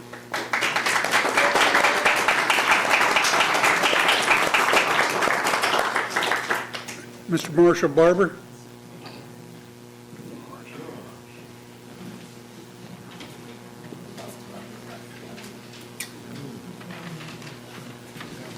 Good evening. I want to begin by saying these remarks were not AI generated. And they may sound like they were, but they're not. I'm here tonight to try to start a conversation about a couple of issues. Normally, when I try to start a conversation with somebody, the first response is STFU, Marshall, but I'll do the best I can. Two things I'd like to talk about, and this has basically been I'm a real estate agent. This has been at the request of one of my clients who's got property at the corner of 10th and Topeka that is experiencing difficulty with trash, squatters, blight, et cetera, et cetera. The other thing I'd like to talk about is just the overall tendency towards littering and what can be done about that. So two things as briefly as possible. Referring to property crimes and perhaps squatters, it seems to me historically the Topeka Police Department has done an exemplary job of catching and arresting people. And the problem has been, and a retired police officer has explained this to me, the problem is once these guys are caught and convicted, there's presumptive probation. So your average run-of-the-mill low-life criminal out there, knowing that, is not afraid of getting caught. The reward-risk equation factors towards the reward of breaking in and stealing somebody's stuff, which you then get to turn into fentanyl. My property owner has suggested a rather harsh measure. He is from the West Coast, and there are several small towns in Oregon which, if they catch you doing that stuff, they give you a choice between going to jail and a one-way bus ticket to somewhere. Maybe we don't want to do that. That might sound a little harsh and extreme, but I don't think there's anything more extreme than coming home, seeing your door kicked in, and finding half your stuff has been gone. I think that's pretty extreme. And we have a significant number of people in this community who do not feel compelled to obey the social contract, and there really isn't any way of getting through to these people. So my suggestion, as opposed to one-way bus tickets to Portland, where you can find a welcoming community of fentanyl addicts to greet you with open arms, my alternative to that would be, how about if we eliminate presumptive probation? How about it if we go to whoever we need to go to, the state of Kansas, the corrections department or whatever, and do something about that? And maybe replace presumptive probation with something called one strike and you're out. If somebody knows the first time they get caught, they're going to jail, maybe they'll think twice about doing that. The last thing I wanted to mention as briefly as possible are some thoughts about reducing the litter problem. I think we could start something called Don't Trash Topeka. Maybe have a few billboards here and there saying Don't Trash Topeka. New Orleans, where I go every spring for Jazz Fest, has a $1,000 fine for littering. The problem with that, how do you catch somebody littering? The chances really aren't very good that you're actually going to see somebody littering and get them arrested.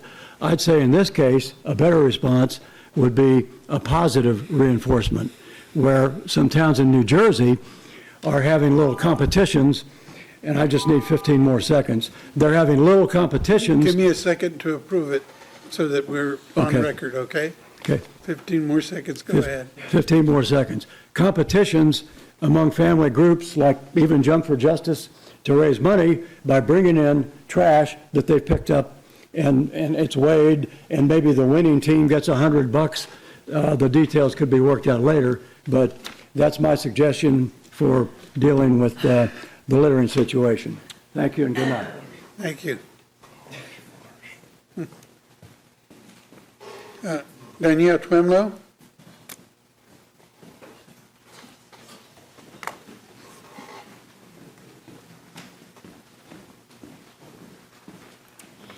Thank you. So first off, thanks for the clarification on the RHID. I just want to quickly point out that SB 17 did have those revisions, but it's not completely true that Topeka has no requirements. Like, I might have misheard that, but there are requirements. We're just lumped into the littler cities that are under $60,000. But the cap limit was that exception for us. So thanks for that clarity. I was wanting to make sure that we had some attention brought recently. I'm not sure if everybody read that Kansas City school districts are coming together to sue the city for all of the incentive districts that they're giving out, for the millions of dollars that schools are losing by doing all of these incentive districts for developers. And over the last several years, others, school districts are losing out of tens of millions of dollars because of it. And it was kind of heightened by the Country Club Plaza recently wanting a pretty major deal. But I think that's something to kind of really think about. So I like the idea, as we've said before, that a sales tax initiative, may be something that our citizens would be okay with if we had some defined boundaries at what this money was going to be spent for, besides something that was very broad and offered before. But I want to go back to the fact that we are one of the few cities who does not put stipulations within those tax incentives that put something back into the community. So Kansas City requires not only yearly reporting, but like major dashboards of transparency on everything. There's fines if you don't report. They are approved. They must have a majority of property owners as well as a collective of more than 50% of the assessed value within the district. They must have a petition that goes through. They must allocate 10%. You get higher if you might get it. You may have a higher numbers if you allocate at least 10% of the CID's total projected sales tax revenues towards community benefits and different services, blight remediation. They must consider the public benefits of the proposed CID, whether there are other existing CIDs in the area, what's the tax breakdown, how is it going to impact people, environmental limitations, Wyandotte, where 55% of the property owners must sign into that petition and say they want it in that area. You have all of there's a specific area in mapping. Wichita has a $5,000 non-refundable fee just to apply for a CID. They must have funding that goes back into the community at different levels. Some of them are specifically into the Housing Trust Fund or different land banks, or you can pick a different option to improve the community that you're in. Manhattan has massive benefits, such as you're going to get a higher chance of receiving it if you are hiring people within the community that has health insurance and paying a living wage. Environmentally sound, that it is giving back to the community and going to benefit the community. So while we're already paying extra sales tax in all of these incentive districts, doing another sales tax in order for us to be able to have affordable housing when we could actually just be holding people accountable who are making lots of money off of us spending money. So I really encourage that we're looking more deeply into revising the way that we do these incentive districts that are actually putting something back into our community. Thank you. And Justin Spees, is that correct?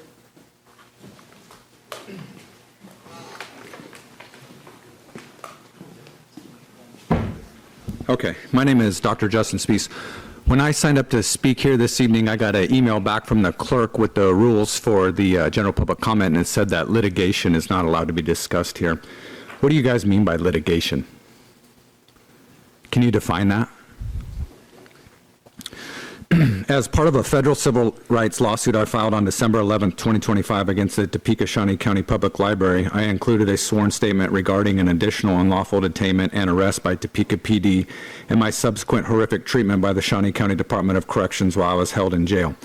On September 8, 2025, I was unlawfully arrested inside the Topeka Police Station by Assistant Chief of Police Major Russ Klump because I exercised my First Amendment right to record TPD conducting their official duties, which is allowed. He said I didn't have official police business, and because of that, I had to leave. Because I didn't leave when he said I had to, he and TPD then unlawfully arrested me for, quote, disobeying a lawful police order. Criminalizing my constitutionally protected activities in this way is a violation of my First, Fourth, and 14th Amendment rights. I'm still facing that criminal charge. I recorded the entire incident and is available online. I was then taken to the Shawnee County Jail where I was forcibly stripped naked and held overnight in an isolation cell on, quote, suicide watch, although I never gave any indication to anyone while in custody. This was done in an unlawful attempt to coerce and punish me for not answering the jail's non-identifying questions. There will be further future lawsuits coming against the City of Topeka, Topeka PD, and Shawnee County Department of Corrections based on those unlawful actions, and so the statement is included in the library lawsuit to establish that defendants' actions were part of a broader course of viewpoint discrimination and retaliatory enforcement carried out against me by the library, TPD, and the Shawnee County Department of Corrections, and further evidence of a municipal policy or custom of targeting my expressive conduct and equal protection. I don't have enough time to read the entire statement here, so I'm going to read some parts of it regarding the horrific treatment I was subjected to by the Shawnee County Department of Corrections. Dr. Spees fully cooperated with the intake procedure except where questions exceeded identifying information. Staff asked for his name, date of birth, and address, which he provided. He also provided his mugshot. He declined to answer additional questions beyond identification and stated that he did not believe he was legally required to answer non-identifying questions. Staff informed Dr. Spees that answering all intake questions was necessary for processing. He stated he was willing to answer all identifying questions but not discretionary questions. No staff member told him what statute or regulation required him to answer discretionary questions. No staff member told him he was a suicide risk. No staff member told him he exhibited any behavior consistent with self-harm. He stood calmly at the intake counter. Immediately after Dr. Spees declined to answer non-identifying questions at intake on September 8, 2025, a jail nurse stated in a raised and agitated tone, quote, "He can take his ass to suicide watch then," making it clear that his silence, not any safety concern, was the basis for the action. The nurse's statement was made in the presence of multiple corrections officers and was treated by staff as an instruction to begin punitive measures against him. The timing and wording of the nurse's statement communicated a direct cause and effect relationship. His refusal to answer questions would result in his placement on suicide watch. Officer Bell told staff that, quote, "Bond is stopped unless he answers," explicitly conditioning Dr. Spees' release on compelled verbal responses to non-identifying intake questions. Bell's statement was made while he stood in the booking area surrounded by multiple officers with no mental health screening or safety concern having been raised. Staff informed him that he would be kept in a locked cell because, quote, "He didn't answer our questions," expressly identifying silence, not any observation of danger as the reason for confinement. At no time did any staff member state that he had expressed suicidal thoughts, appeared suicidal, or displayed any behavior suggesting a suicidal harm risk. While Dr. Spees was still at the intake area, multiple officers were summoned, including Sergeant White. White approached from a back hallway and staff deferred to him as a supervising decision maker. White told him, "A cell has been prepared for you." Dr. Spees asked what that meant. White stated he was going on suicide watch, and I asked, "For what reason?" White told me, because you are not compliant with answering questions. White said, "You can go voluntarily or you will be forced." Dr. Spees stated he did not consent. Can I get another minute here, please? You're not out of time yet. White turned to Officer Bell and said, "Get the camera." Bell retrieved a handheld camera and activated it. Multiple staff members began converging, including Officers Lilo, Stanley, Leahy, and several staff in medical attire. White then commanded Dr. Spees, "Put your hands behind your back." He complied immediately. White ordered, "Turn around," and he turned around at once. White then shouted louder, "Turn around!" Dr. Spees responded, "I am turned around," but White continued escalating. He perceived White's escalating tone as an attempt to manufacture a false narrative of noncompliance. White approached him aggressively, and Bell continued filming. White then violently handcuffs plaintiff's hands behind his back. Mr. Spees? Yeah. The timer is Can I get that functioning correctly. Your time is up. Can I get an extra minute? No, thank you. Why not? You gave an extra minute to the first lady that spoke. No, thank you. Is that you don't want to hear this anymore? Is that what this is? Your time is up, sir. Why can't I have an extra minute? Truth hurts? Your time is up. Truth hurts? Coming, Chief. Lawsuit's coming. Don't delete that discovery.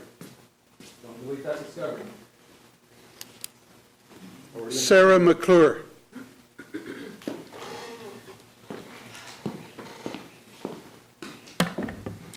Good evening, governing body, city manager, and mayor. My name is Sarah, and thank you for allowing me to speak. I've shared my thoughts on many occasions about property maintenance and code enforcement in the past, but I have not yet addressed you in person. So a little bit different format, and it is always better to speak face to face. So I will keep this very brief and try to be very straightforward. My own personal experience with code enforcement and property maintenance kind of goes back 5 years, and it was really cyclical, and some good experience, some bad. So I guess what I really wanted to convey is that the city should own their own ordinances. They're yours. They're not mine. They're yours to enforce. And two, I don't think the city should solely rely on citizens to report violations. Maybe it's a tall order. There's a lot that goes on behind the scenes that I don't know about. And then three, I think the city can set an example. That's another tall order. Really, that's all I had to say. So thank you very much. Thank you. Zone Graves?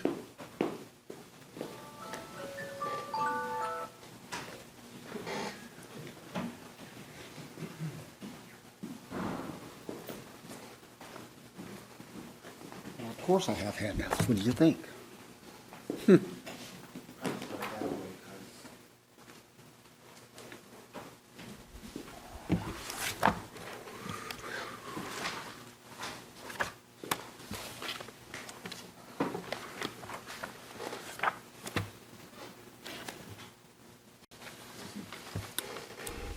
I'm not sure if I have enough copies. I think a couple of people are gone, so I may.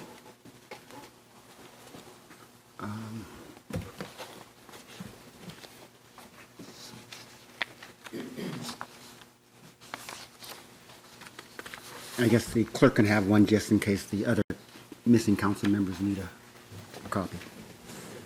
Anyway, good evening, City Council, Mayor. First, I appreciate your leadership, Mayor Padilla, as well as you, Councilman Dobler.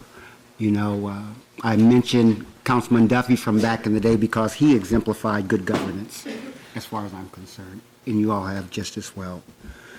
The document that I shared with you, I shared it before, August 12th, to be exact, and I wanted to follow up with you because I had not heard anything back from anyone. And a lot of it was because there's just changing federal policies and different things. What I had shared was a draft digital equity strategic plan and playbook and an executive summary. It's a document that I had worked on, gosh, probably back in 2018. I think after the COVID came, there was a lot of emphasis on what was the digital divide about, and resources were brought to the table, people came to the table to try to address it. That was under the Biden administration. There was the bipartisan infrastructure bill. Under that, there was the Digital Equity Act. It was the first time in decades that millions, billions of dollars were going to be coming to the states and cities to roll out high-speed internet for Wi-Fi, devices, digital literacy and skills training, because those were the things that were seen as a problem. I started this around 2020, the late 2020, before the COVID really started hitting. After it hit, I had nothing to do, so I spent a lot more time in it. There was some funding that came up that sort of took things off of the bullet plate for me. And I know that Councilman Dobley, he eventually convened after the COVID bodies who came together to try to figure out what can we do. There were federal opportunities such as the ACP Affordable Connectivity Program, which was for free or reduced internet. There were some other funds that came available to address the digital divide.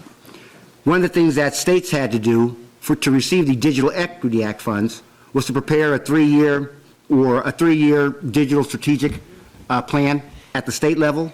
I was afforded to sit on that advisory council, put it together, but I had always advised or recommended or asked that the city really needs to put together a digital equity strategic plan on its own. All cities aren't created equal. Different things need to be done. And so one thing that I didn't have available in 2021 was AI. You know, after the Digital Equity Act funds, and there were a few funds that were left over. Some things have been funded. You may have heard of some funding. But most of those monies are gone for good. Now, the problems aren't gone. And again, just sort of like that SNAP conversation I had, cities will probably have to figure out, if the federal dollars isn't there, what do we need to do to pick up the slack? The ARPA funds was one of the ways that we tried to utilize on getting some of the things done that were identified with the group for digital inclusion. So I just wanted to put this back on the burner. It hasn't gone anywhere. At the beginning of next year, I hope that the city, new mayor and leadership will look at this and see what is it that the city can do, There are opportunities to doing different things. What you do with the strategic plan or playbook, it's really on you. All I was trying to do is get a person in the ballpark. AI, over the last 3 years, has loaded a lot of information up. I fed our engine the Tilson report, the Gardner report. There was a report by Topeka Shawnee County, and then our original report. All the data really had changed. 2 minutes is possible. Is there any objection from the body? Proceed. Thank you. So, the city manager did speak briefly with me about this here, and I'm not exactly sure where the city will be. You have bigger things. You have potholes, you have homelessness, you have affordable housing, but this really still is an issue.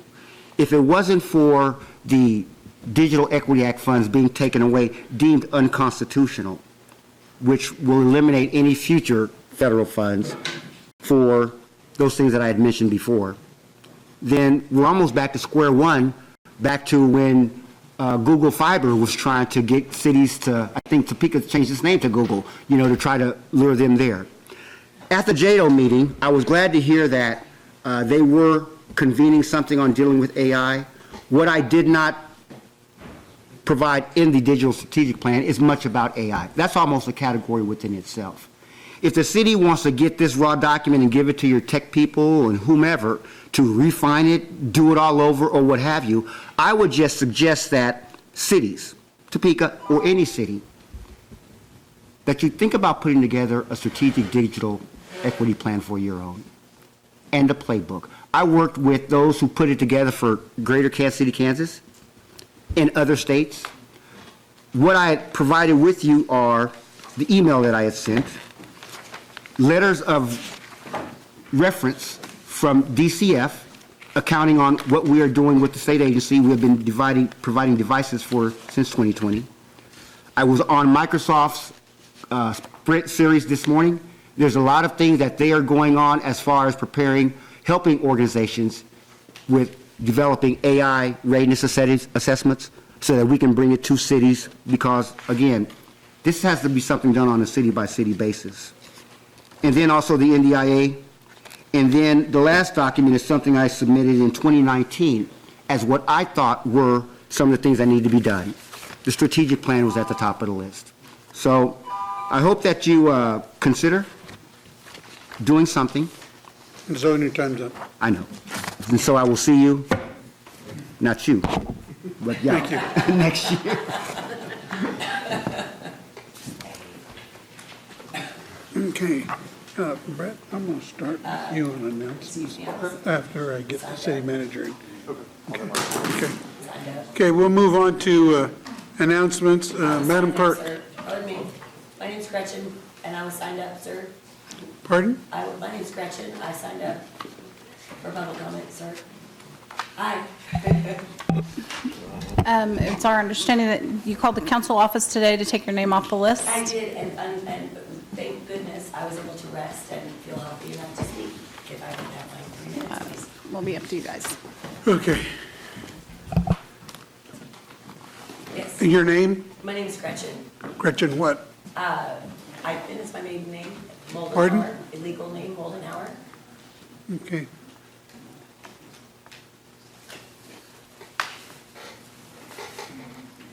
$800 Jewel. Okay. May I, sir? Take the podium. Good evening. My name is Gretchen. Given name Eichmann, birth name Gretchen Eichmann. Good evening.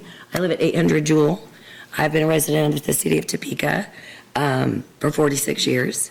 I lived at 1013 Western. I lived at 3609 and 3617 Madison. I lived in Moretta Circle. I lived on Southeast 37th Street.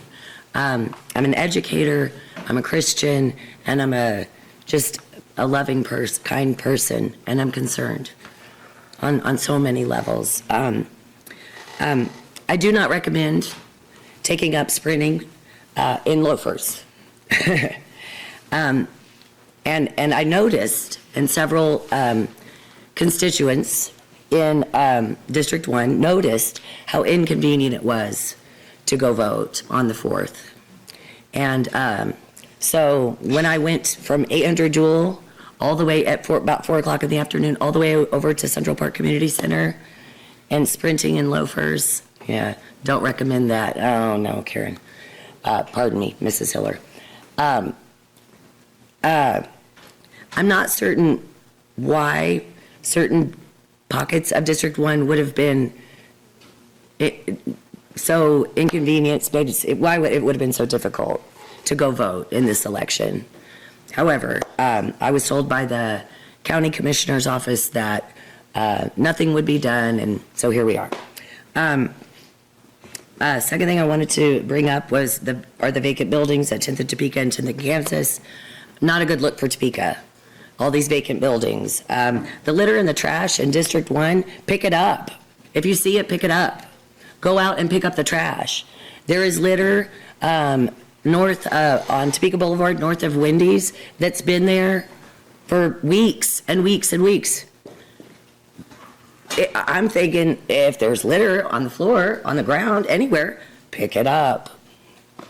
Number 4, I'm really, really extremely concerned, particularly with the death of 2 loved ones, the 3rd and the 4th of this month. With the seemingly encouraged alcoholic behaviors by some, I don't know. It seems that's almost an initiative. That we're encouraging people to visit downtown Topeka and drink.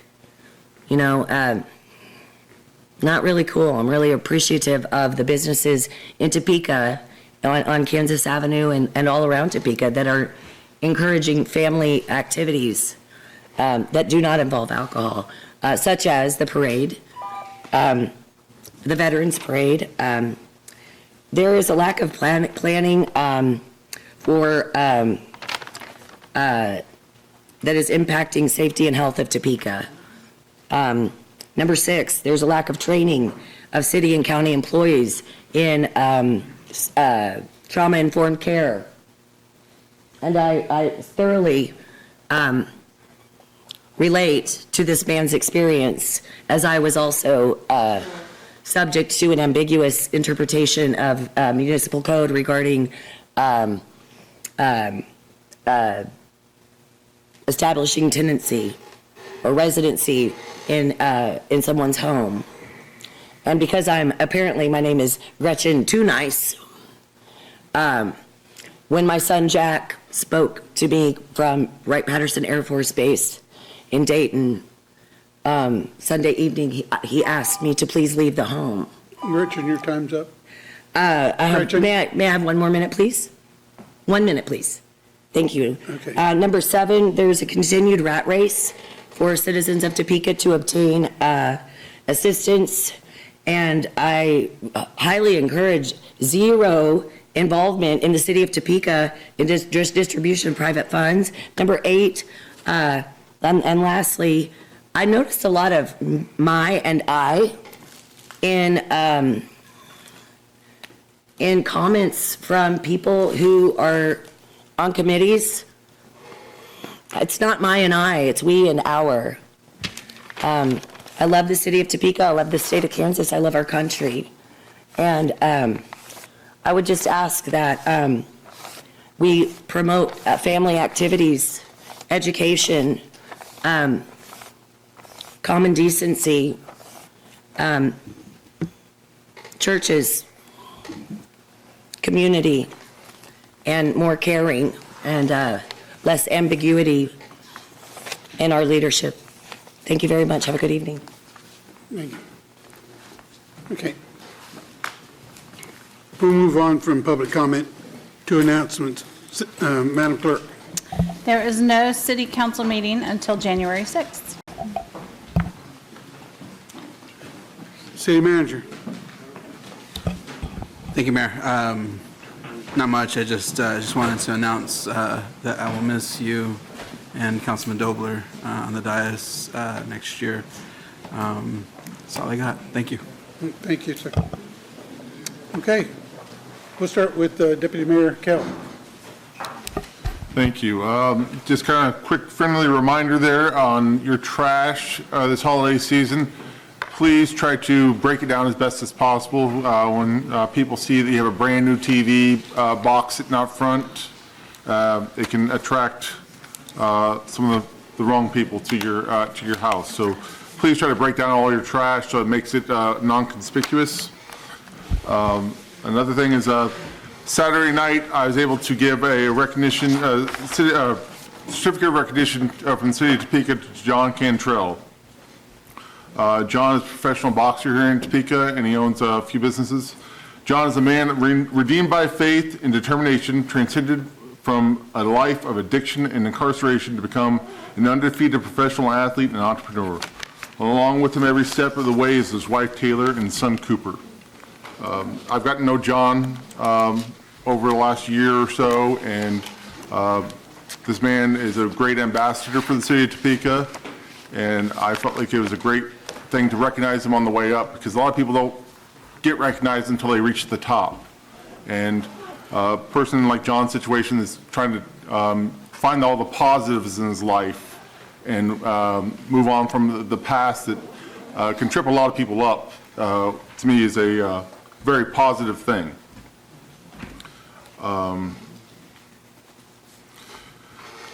We had a going away party, retirement party for the mayor last Friday, and as I put it, I don't see it as going away or retirement. I see it as he's just going to go to unpaid.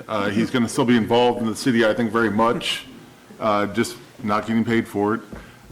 Same with Councilman Dobler. These are two men I've looked up to a lot in the last 4 years.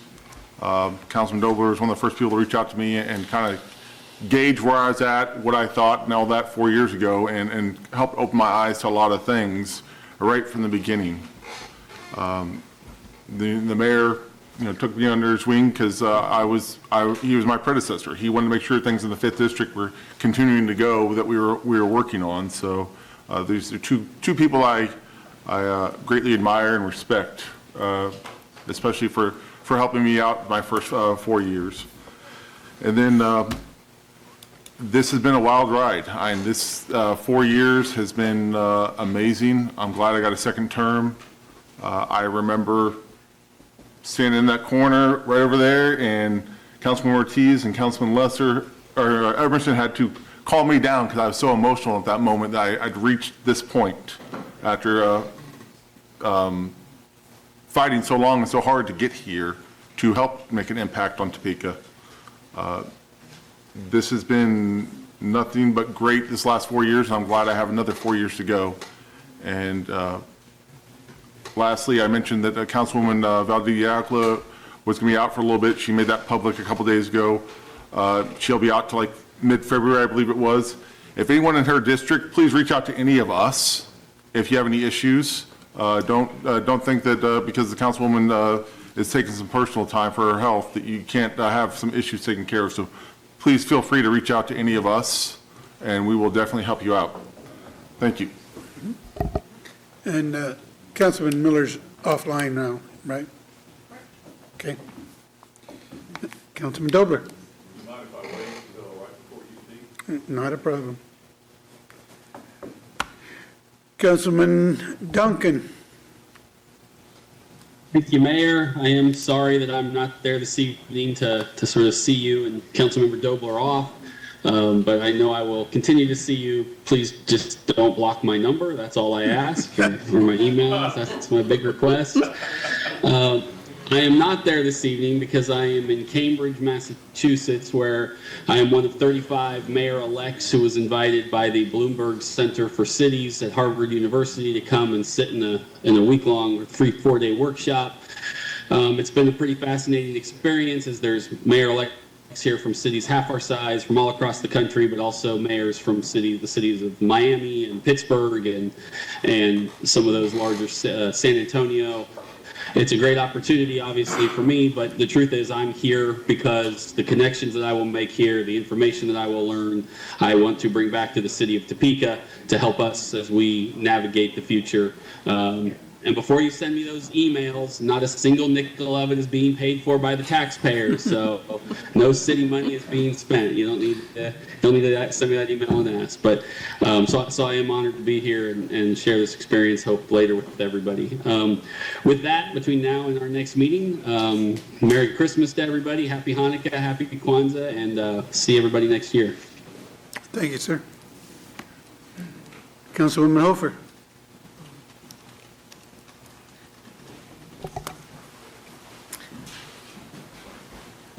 I'm going to talk about the zoo for a minute. We had an unusual situation. We had a black bear, I believe, who was hibernating, and they wanted to check on his health.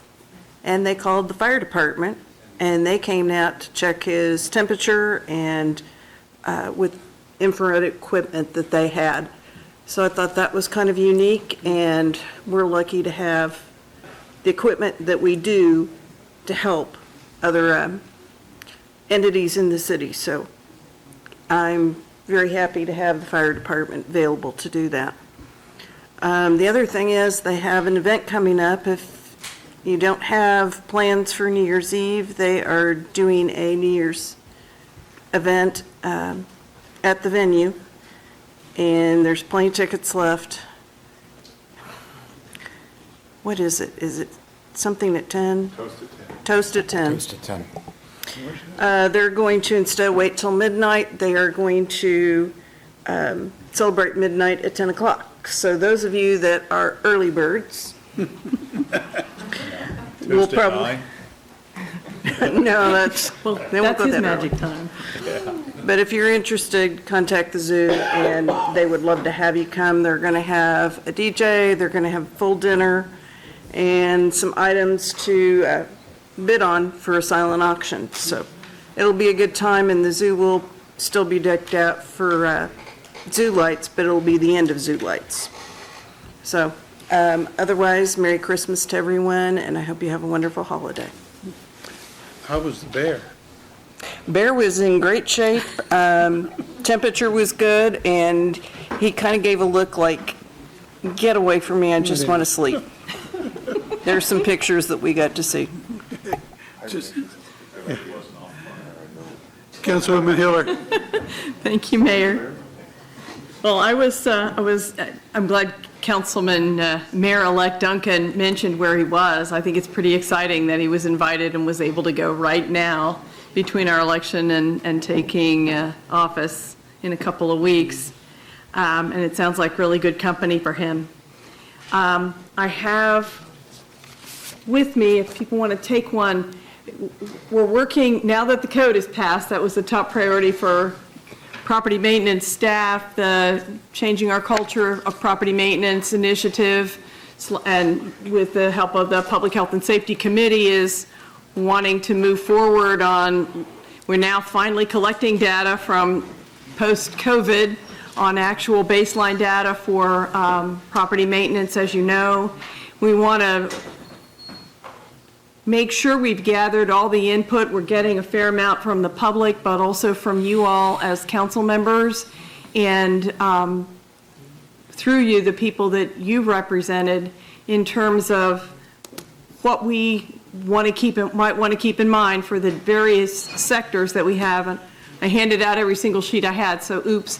But we're covering everything from code compliance itself, but it's mowing, it's vegetation, it's making sure we've educated tenants and homeowners and landlords, and that we're also reaching people that are in charge of vacant property, addressing those issues in a productive way, again, with that overall goal of changing our culture of property maintenance to have people taking care of themselves and each other so the code doesn't have to go out and that the write-ups don't even occur. So any thoughts that you all have, I will push a button and send you that same form electronically here before we leave tonight, but we would really appreciate you sharing any thoughts that have come your way. You still got a couple days to do that, those of you who are leaving even. So thanks so much for that. A constituent called me just really joyously the other day, and I thought, and she asked that I would share There was a groundbreaking at 435 Taylor during the past week.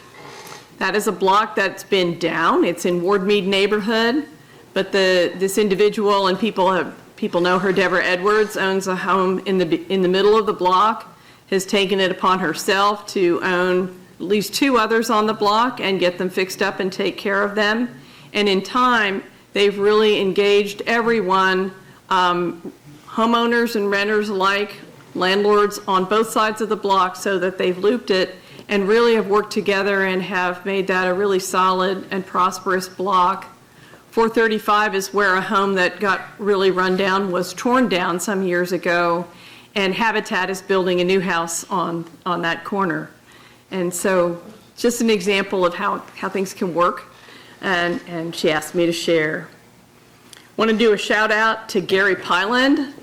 He is a resident of District 1 downtown, has a business and home there, but he's also a filmmaker and playwright.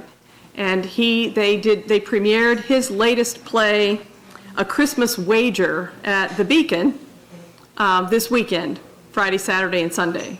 Now, the last thing I saw of his was a zombie movie, so I wasn't really sure what to expect. But this one actually was, I would say, about a life and learning and belonging. It was, the characters were members seeking partner status in a big up-and-coming law firm, and then the guy who had the coffee cart down on the street outside their building, and the homeless folks who stayed nearby and talked to the people who were coming by. It was a wonderful storyline. The play the last run was Sunday afternoon. I don't know if there'll be a reprise, but I would certainly encourage you to watch for Gary's work in the future. It was pretty fun. I also was asked to promote that the third of 3 noon Noels at First Presbyterian Church is tomorrow, Wednesday, from noon to 12:30.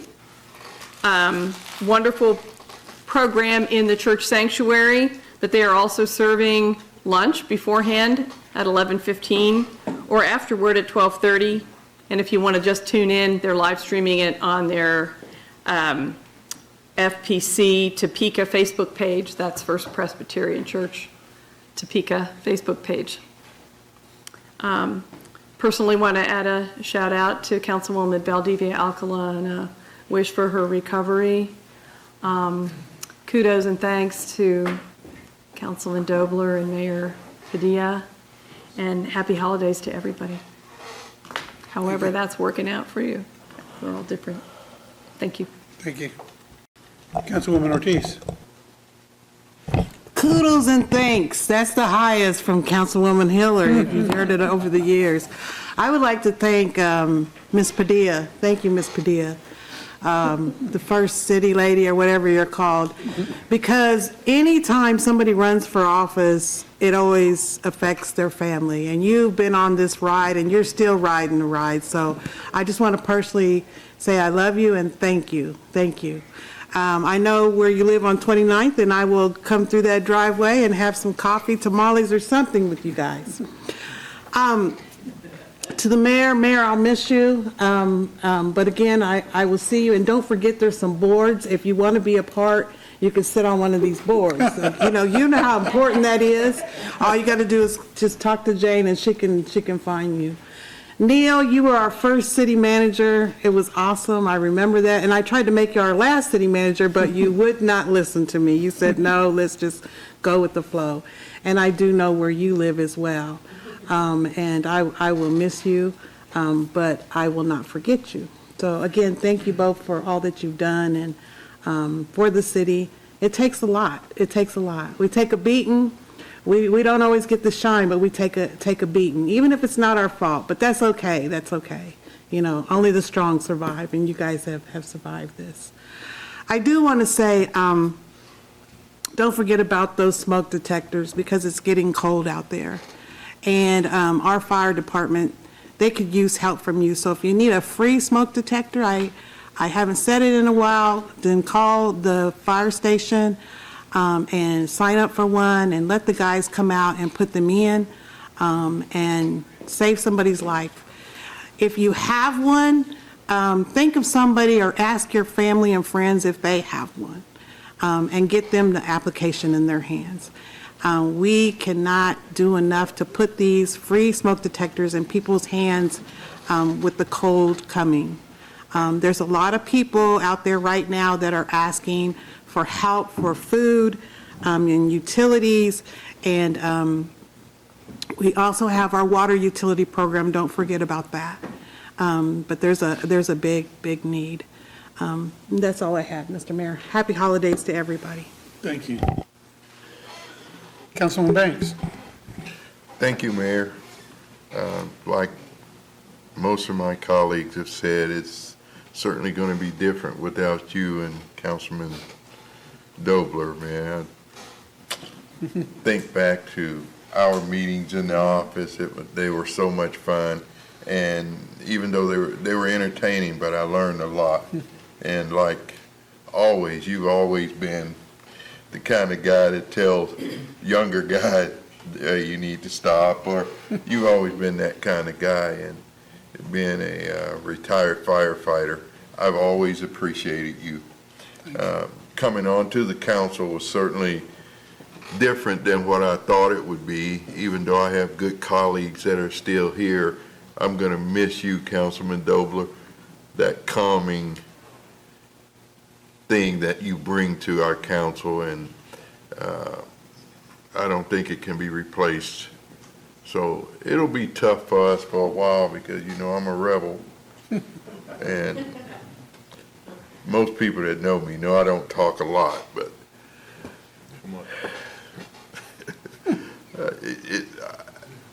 I have a hard time with, I'm such a traditional person. Separation is tough for me. So you guys leaving is going to be tough, but you know, I think we have colleagues that can keep us going, though your spot can't be filled. It was kind of interesting because last year about this time we were wearing those weird sweaters, and when I got home with mine, I made sure my wife would never ever find that sweater. In fact, I think it's probably out at the refuge. But I'm not much of a Christmas guy or a Thanksgiving guy, but for all of you, I hope that you have a good time over these holidays, and certainly I would like to say get well soon to Councilwoman Alcala. Thank you, Mr. Mayor. Thank you, Councilman. Councilman Dobler. Thank you, Mayor. Normally I'd say no comments, Mayor, but I guess tonight I'm gonna make up for it. Now, I really want to say some thanks, and I need to make a list so I make sure I don't leave anybody out. I'm sure I probably will. As somebody mentioned, thanks goes out to my wife, Beth. You know, it really does affect your family when you take a job like this. Tuesday nights, almost every week, that you're not home. I want to thank my kids and grandkids. So I have 5 kids. 3 of them are around Topeka. I've got an older grandson that's around Topeka.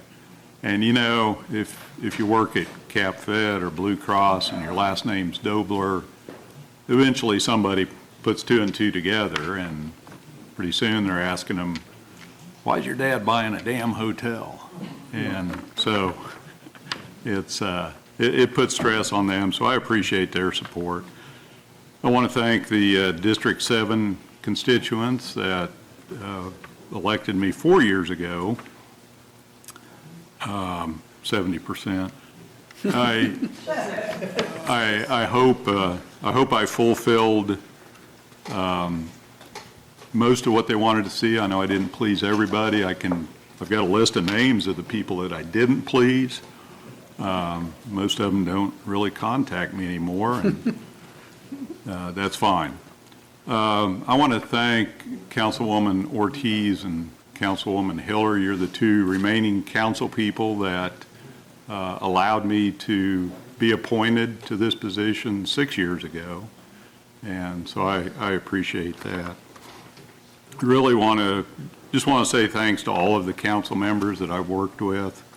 I appreciate each and every one of you. And that includes, believe it or not, Mike Lesser and Tony Emerson. And we had some good times here. Hannah Nager, that used to sat next to me for 4 years. What a great councilwoman she was. And like Emerson, I tend to get a little emotional, so that's why I said last week I may end up doing an Emerson. But, Mayor, I think everything's pretty much been said. I'll just say you set the bar pretty darn high, and I have no doubt that Mayor-elect Spencer Duncan, especially after he's been at Harvard, Bloomberg. Let me call Lesser and see what he thinks about that. I knew you were going to. I know he's going to do a great job, and I've enjoyed getting to know him over the last 6 years as he sat next to me. I want to thank Tanya, Tara, Liz Toyne in the council office. Always helpful, always there. I appreciate that. Brenda Younger, how far do we go back? A lot of years. We won't mention how many years, but thank you for what you do. So this is really the third time that I will leave employment at the city of Topeka. In the late 80s, early 90s, I was, a staff engineer in public works, had a lot of fun, did a lot of good things. Left there in 1995, went back into private industry. Came back in 2001, was appointed Public Works Director by the mayor.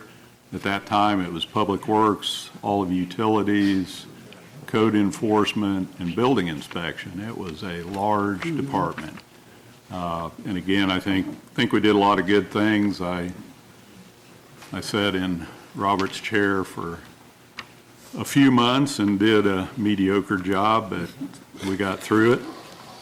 But really what I know out of all of the time I've spent at the city and those three different kind of varied experiences, including the last 6 years on the council, is, we get the recognition, we appear in front of the camera, people know our names, they talk to us out in public, but it's really the folks that have given a lot of their career to the city, that do this job day in, day out.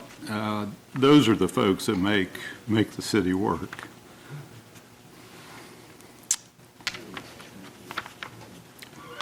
So let me just try to get through this. Just say a few thanks that I'd like to get done, so I'm going to force myself to do this. I want to thank people that really answered questions, were always responsive whenever I reached out, usually when a constituent sent in a question or complaint or called. I'm just going to read some names here. Braxton, Sylvia, Jason, Dan Warner. Don't know if Dan's still here. He probably left. There's an inside joke with Dan Warner that I'm not going to say, but it's been a lot of fun. Chad Longstaff, Aaron Freeman. When I needed information about the fire department, I always had those guys helping me. Chad's been a good friend for several years now. Jamie Halton, the police department. Before him, Chief Wheelis. Really appreciate the work that those folks did. Josh, you've done a great job in finance. I think you're going places, whether it's with the city of Topeka or elsewhere. I appreciate John Chardine. He was here tonight. He's got one of the toughest jobs in the city, and he does it well, and he's very responsive. Tony Trower and the guys at Street, we couldn't get along without them. And Mark Schreiner and his team and city engineering, again, always available to answer questions. Former Fire Chief Phillips was a good resource when he was here. And then I couldn't leave off the list City Attorney Amanda Stanley. And Nick, you've done a great job filling in. I appreciate that. So I'm sure I left off there's somebody out there saying, gosh, I wonder why he left my name off. I appreciate you too, whoever you are. And I thank everybody, and it's been a great ride. Thank you very much. Thanks, Mayor. Thank you.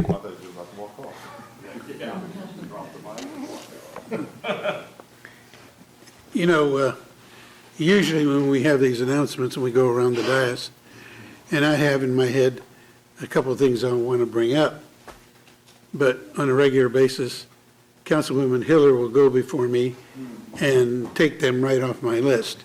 And so it jumps ahead of the line, even after she's had her turn. But that's okay. I know her intent is to add to the information. But with your list today, I don't know who those people you left off. But chief among them, like you said, you started thanking your wife. And Ronnie's here tonight. She is seldom in this chamber, but I want to thank her and my son and my daughter, my brothers and sisters, and the rest of my family for having put up with the crazy schedule that I had both as a police officer, then as a councilman, and then as mayor. It's made it possible for me to be involved in things that I never thought I would ever have the opportunity for. You talk about where you started. I started at Our Lady of Guadalupe Church, a small little Catholic church, and never in my wildest dreams would I ever imagine I'd end up here. Never planned for it. The route came about just because of people I knew and things that I got myself involved with. And that's been the highlight of my entire career. And that is not seeking the job, but seeking out the people that I knew were doing a good job and would help if I asked. And that always made my efforts easier because I knew I had that kind of support and that kind of knowledge around me. And this governing body exemplifies that. I know there are a lot of people who know how to do the better job because they'll tell you that on Facebook. But everybody has their way of approaching problems and finding solutions. I've come to really admire the tenacity it takes to hang in there in a public position. I remember when I talked with Councilman Banks when he was thinking about coming on the body, one of the first things I told him was to come to the meetings, get a feel for how it is, see what the process is, but whatever you do, check with your wife first before you make any decision. Because if you didn't have her support, it just was not going to happen. And I think that's come true, hasn't it? Absolutely.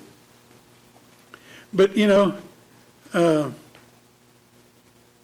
this city has fought with itself for a long time about what it wants to be.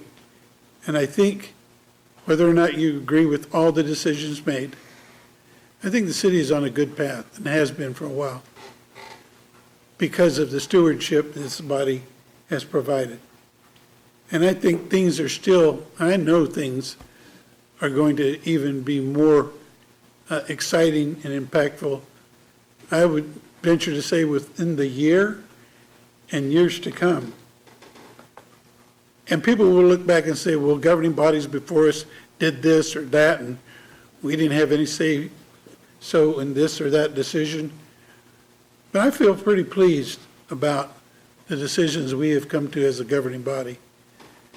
My first year, especially as a council member, I got a number of people who would make the comment, well, Mike, you don't say a whole lot during council meetings.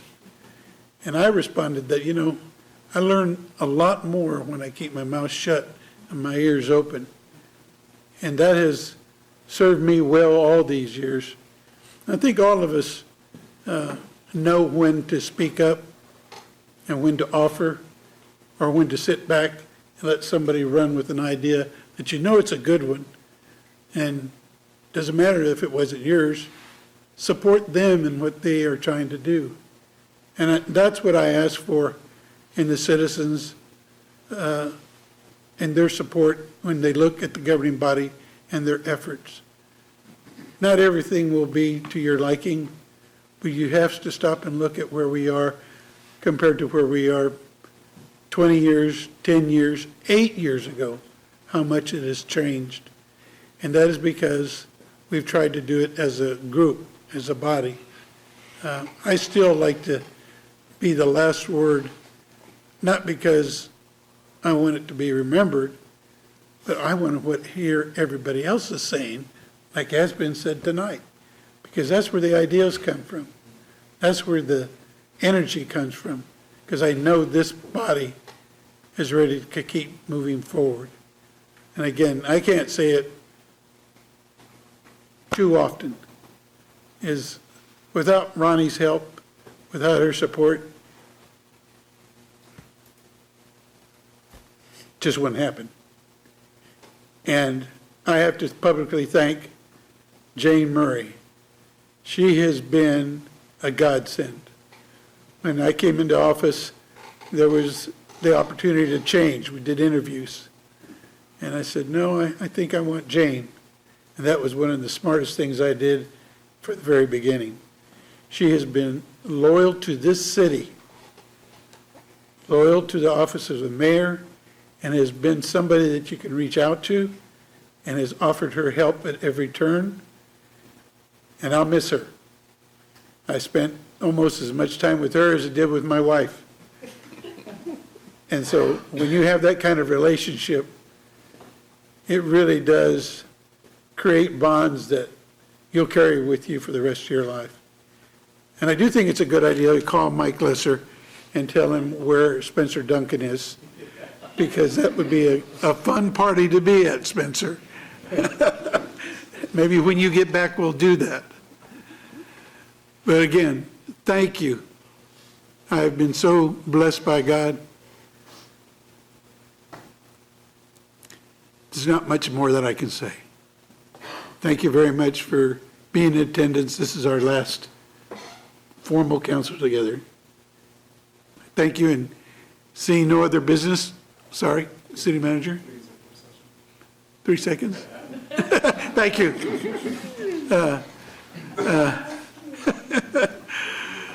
No further business coming before this body. The meeting is adjourned. He was going to vouch regardless.